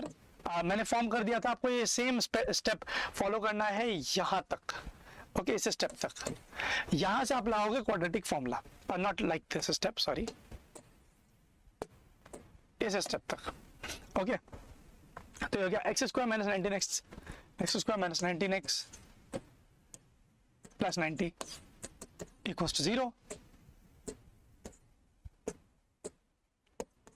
Okay अब लगाएंगे quadratic formula. So quadratic formula x equals to minus b plus minus under the root b square minus 4ac divided by 2a। so x will be equals to minus of minus 19 plus or minus under the root minus 19 square minus 4 into 1 into 90 divided by 2 into 1। यहाँ से आपकी x की value आएगी minus minus plus 19 plus और minus under root. Now this is 19 square, आपको याद है तो ठीक है, नहीं तो आप यहाँ पर मल्टीप्लाई भी करके लिख सकते हो। सो एंड 4 into 9 इज 360 है ना, तो जिनको याद नहीं है उनके लिए बेटा ये ऐसे मल्टीप्लाई होगा। ओके 19 ठीक है। So it will B 361 and this will B 4 9 36 360। Okay now it is divide by 2, तो यहाँ से आपके पास आएगा 19 प्लस और माइनस 1 डिवाइड बाय 2। सो यहाँ से आपके पास x की वैल्यू आ गई, x equals to 20/2 that is 10 और 18/2 that is x equals to 9। तो जैसे कि हमने फैक्टराइजेशन से किया सेम टू सेम आंसर आएगा ऑब्वियसली, है ना। अब ऐसे सिमिलरली आपकी y की वैल्यू आ जाएगी which is I have already found, तो मैं लिखूंगा नहीं, it is y equals to 8 और y equals to 80/9। Everything is in feet, don't forget the unit. That's your answer. Okay, this is the first case study. Let's move to the next case study. Okay, which is this. Okay, this is the next case study. This is comparatively easier. इसमें direct formula plug करना है, आपका answer आ जाएगा। मैं बहुत quickly इस question को करूंगा। देखिए सबसे पहला क्वेश्चन बोल रहा है कि convert the data into continuous frequency system. So if you see the data,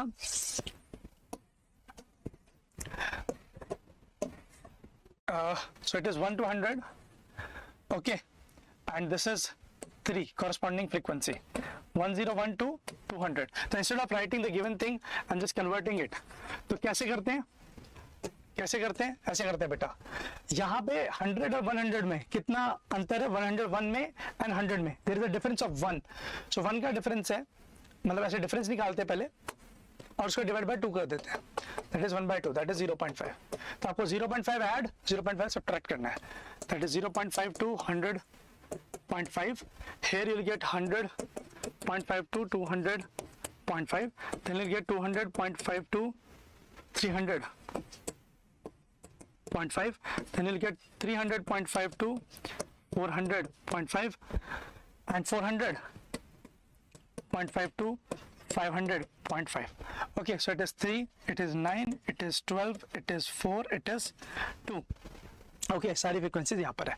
अब मैं साथ ही साथ यहीं पे टेबल में आगे मैं क्यूमुलेटिव फ्रीक्वेंसी भी बना रहा हूँ, बिकॉज अगर आप ध्यान से देखिए तो यहाँ पर क्वेश्चन है using the table find out the mod. इसमें हमें क्यूमुलेटिव फ्रीक्वेंसी नहीं चाहिए होती, लेकिन अगर आप इसका और पार्ट देखेंगे उसमें मीडियन निकालना है जिसमें हमें क्यूमुलेटिव फ्रीक्वेंसी चाहिए होती है, तो मैं यही निकाल देता हूँ, है ना, उन बच्चों के लिए जिनको मीडियन वाला पार्ट करना है।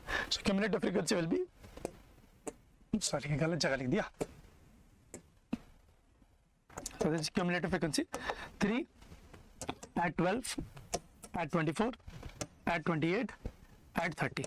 और cumulative frequency निकालने का एक और मेरा रीजन ये था कि मैं निकालना चाहता था कि इनका सम कितना है, that is 30, क्योंकि जो cumulative frequency का लास्ट नंबर होता है that is actually your sum।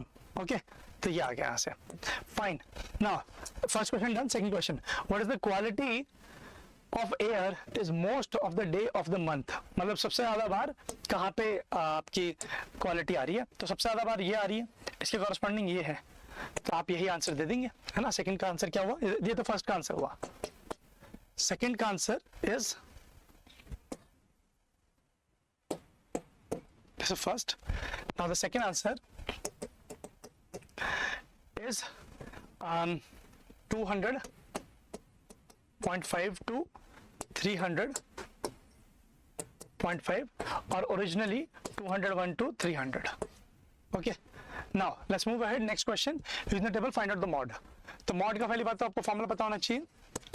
What is the formula for mod? Mod is equals to L plus, now f1 minus f0 divided by 2f1 minus f0 minus f2 into h। Okay तो यहाँ पर आ जाएगा L होता है आपका model class का lower value. Okay F1 होती है आपकी हाईएस्ट फ्रीक्वेंसी, उसके जस्ट पीछे वाली होती है F0। तो यहाँ पर आप देखेंगे highest frequency is 12, so it is 12 minus 9 divided by 2 into 12 minus 9 into F2 will be next value, next frequency। तो ये आ जाएगी आपकी 4। ओके प्लस यहाँ पर लिखेंगे लोअर क्लास इंटू h कितना है? h is every time 100। Okay gap is 100 ना। Okay now L is the model class. Model class कौन सी होती है? हाईएस्ट फ्रीक्वेंसी वाली, ये 200.5 है ना। जब आप इसे सिंप्लीफाई करेंगे है ना, तो मैं हल्का सा सिंप्लीफाई कर देता हूँ। Plus this will be 3 divided by 24 minus 13, 24 minus 13 is 11 into 100 है ना। आप इसे सिंप्लीफाई कर लीजिए, 200.5 plus 300 divided by 11, 300 divided by 11 is 27.7। I believe यही आंसर होगा, 227.7। Okay 227.7 is the answer. Alright, आप कैलकुलेशन एक बार चेक करिएगा आपका क्या आंसर आता है ना, वही रहेगा। Next question, using the find out the median. Median का formula, median equals to L plus n/2 minus CF divide by summation of F actually. Okay so या फिर फ्रीक्वेंसी, सॉरी, ऐसे इंटू H।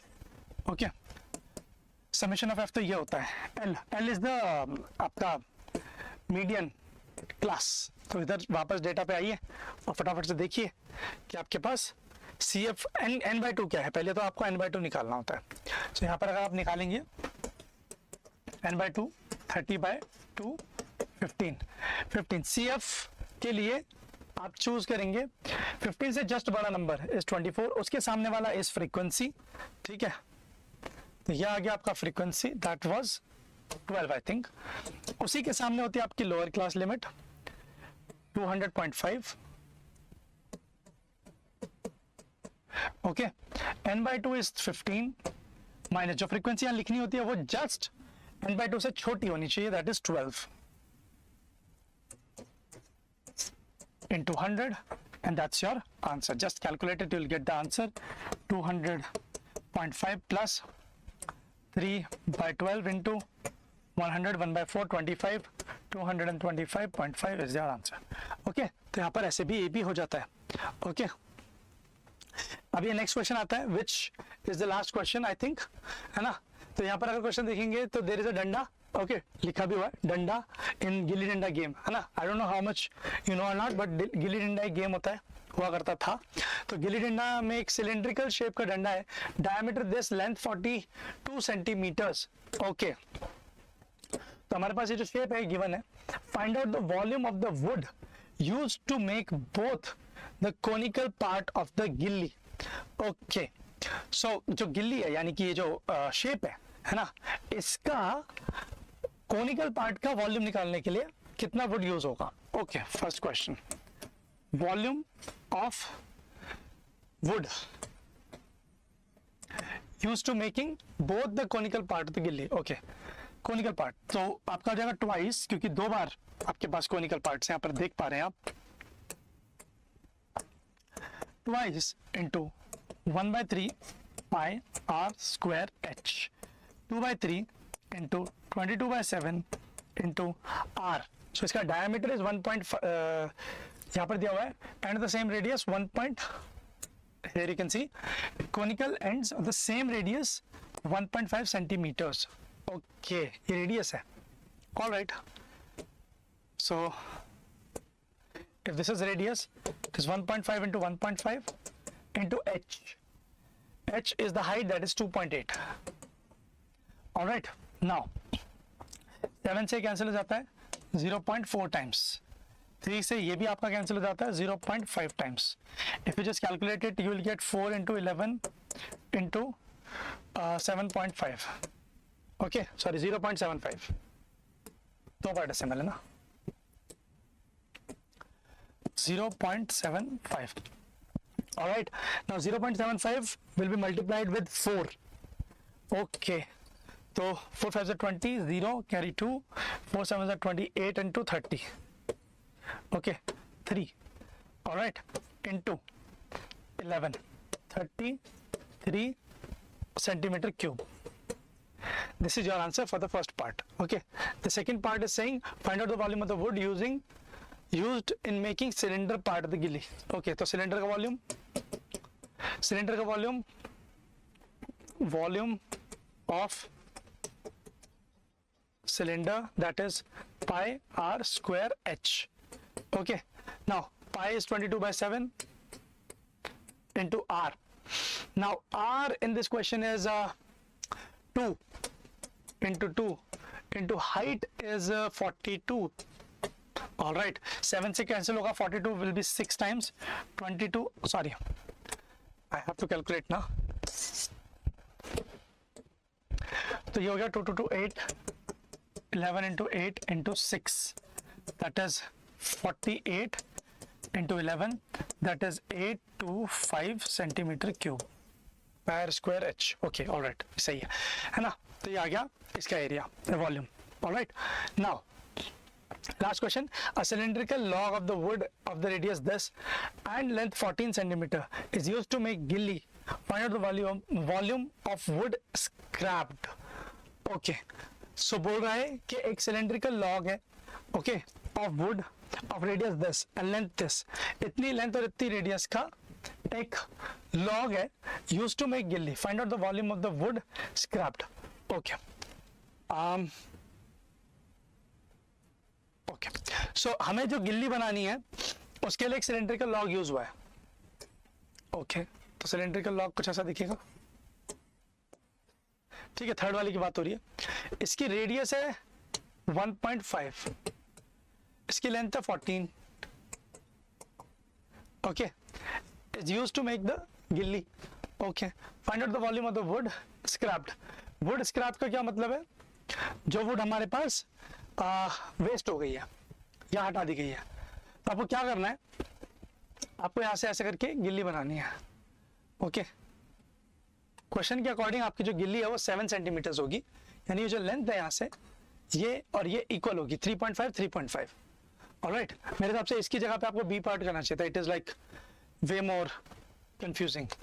ओके,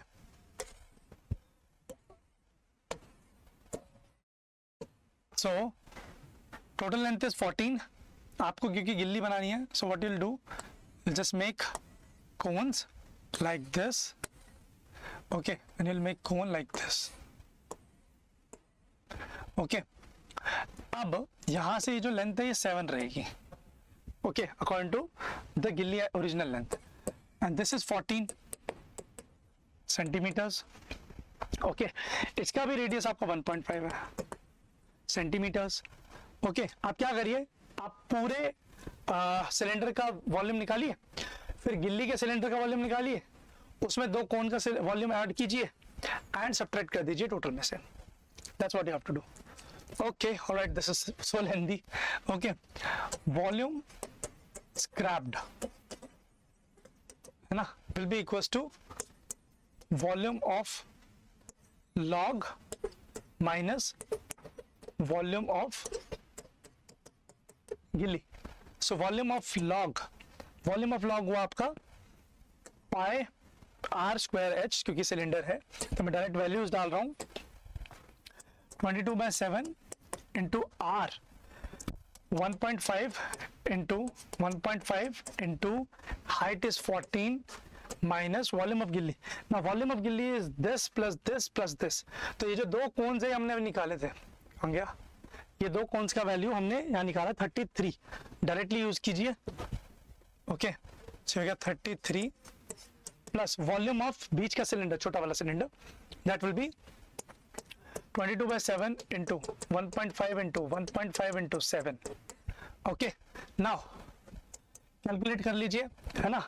तो अगर आप ये यहाँ पे 7 से कैंसिल आउट करते हैं, आई थिंक आपको ये और ये पहले सॉल्व कर लेना चाहिए, क्योंकि अगर देखिए तो 22/7 1.5 1.5 14, मतलब ये ट्वाइस है। इसको अगर मैं लिखूँ 2 into 7 तो माइनस होकर मेरे पास बचेगा 22/7 into 1.5 into 1.5 ओनली, इतना ही बचेगा, क्योंकि ये 14 है। 14 को we can write 7 into 2, so it means this is twice of this. तो ट्वाइस ऑफ दिस में से ये माइनस करेंगे तो यही बचेगा, एक बार बचेगा, ठीक है। ट्वाइस ऑफ दिस में से एक बार बचेगा, इट मींस जस्ट रीचेक, ये सब कॉमन आ जाएगा, ये सब कॉमन आ जाएगा। दिस 14 7 यहाँ पे, तो इट इज 14 - 7, ऐसे आएगा। ओके हाँ जी, ऐसे आएगा -33, ठीक है। 14 - 7 is 7, 7 नीचे भी है, 7 से 7 कैंसिल हो जाएगा, आपका बचेगा इतना। Okay now 1.5 into 2 is 3, 3 into 1.5 is 4.5, 4.5 into 11, that is 5 into 11, so 4.5 into 11 is 5 9 4, so 49.5 minus 33, that will be, if you subtract, you will get 7 and 9 16.5 centimeter cube.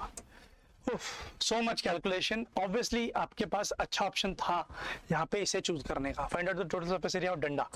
So TS से ऑफ डंडा, that is 2 pi r plus h, सीधा सीधा question. 2 into 22/7 into r. Now r was 2 for danda, it is 2 plus h was 42 I believe। एक बार check कर लेते हैं और ये यहाँ से ही मिटा देते हैं। ओके सो एक बार चेक करेंगे, 42 and 2, yeah correct, so that is 44, all right, so you get 2 into 2 into 2 into 44, so 8 into 11 into 44 divided by 7, and इसको आपको कैलकुलेट करना है, whatever be the answer you will get, that will be your final answer. Okay, so it is 88 into 44 upon 7. Okay, तो ये हो गया आपका 8 4 कर ले, हाँ जी 8 4 कर लेते हैं। So 8 4 32, 32 into 11 is 2 5 3 into 11 divided by 7. Okay, from यहाँ से कैलकुलेशन 11 2 7 8 divided by 7, है ना, ये होगा।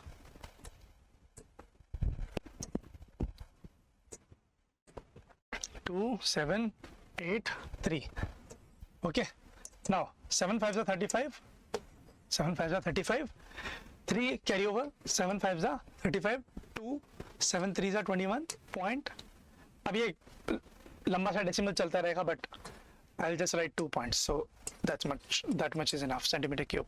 And I think this was the last question of this paper. I hope आपको ये समझ में आया होगा सारे calculations whatever we did and whatever with the concepts we have delivered.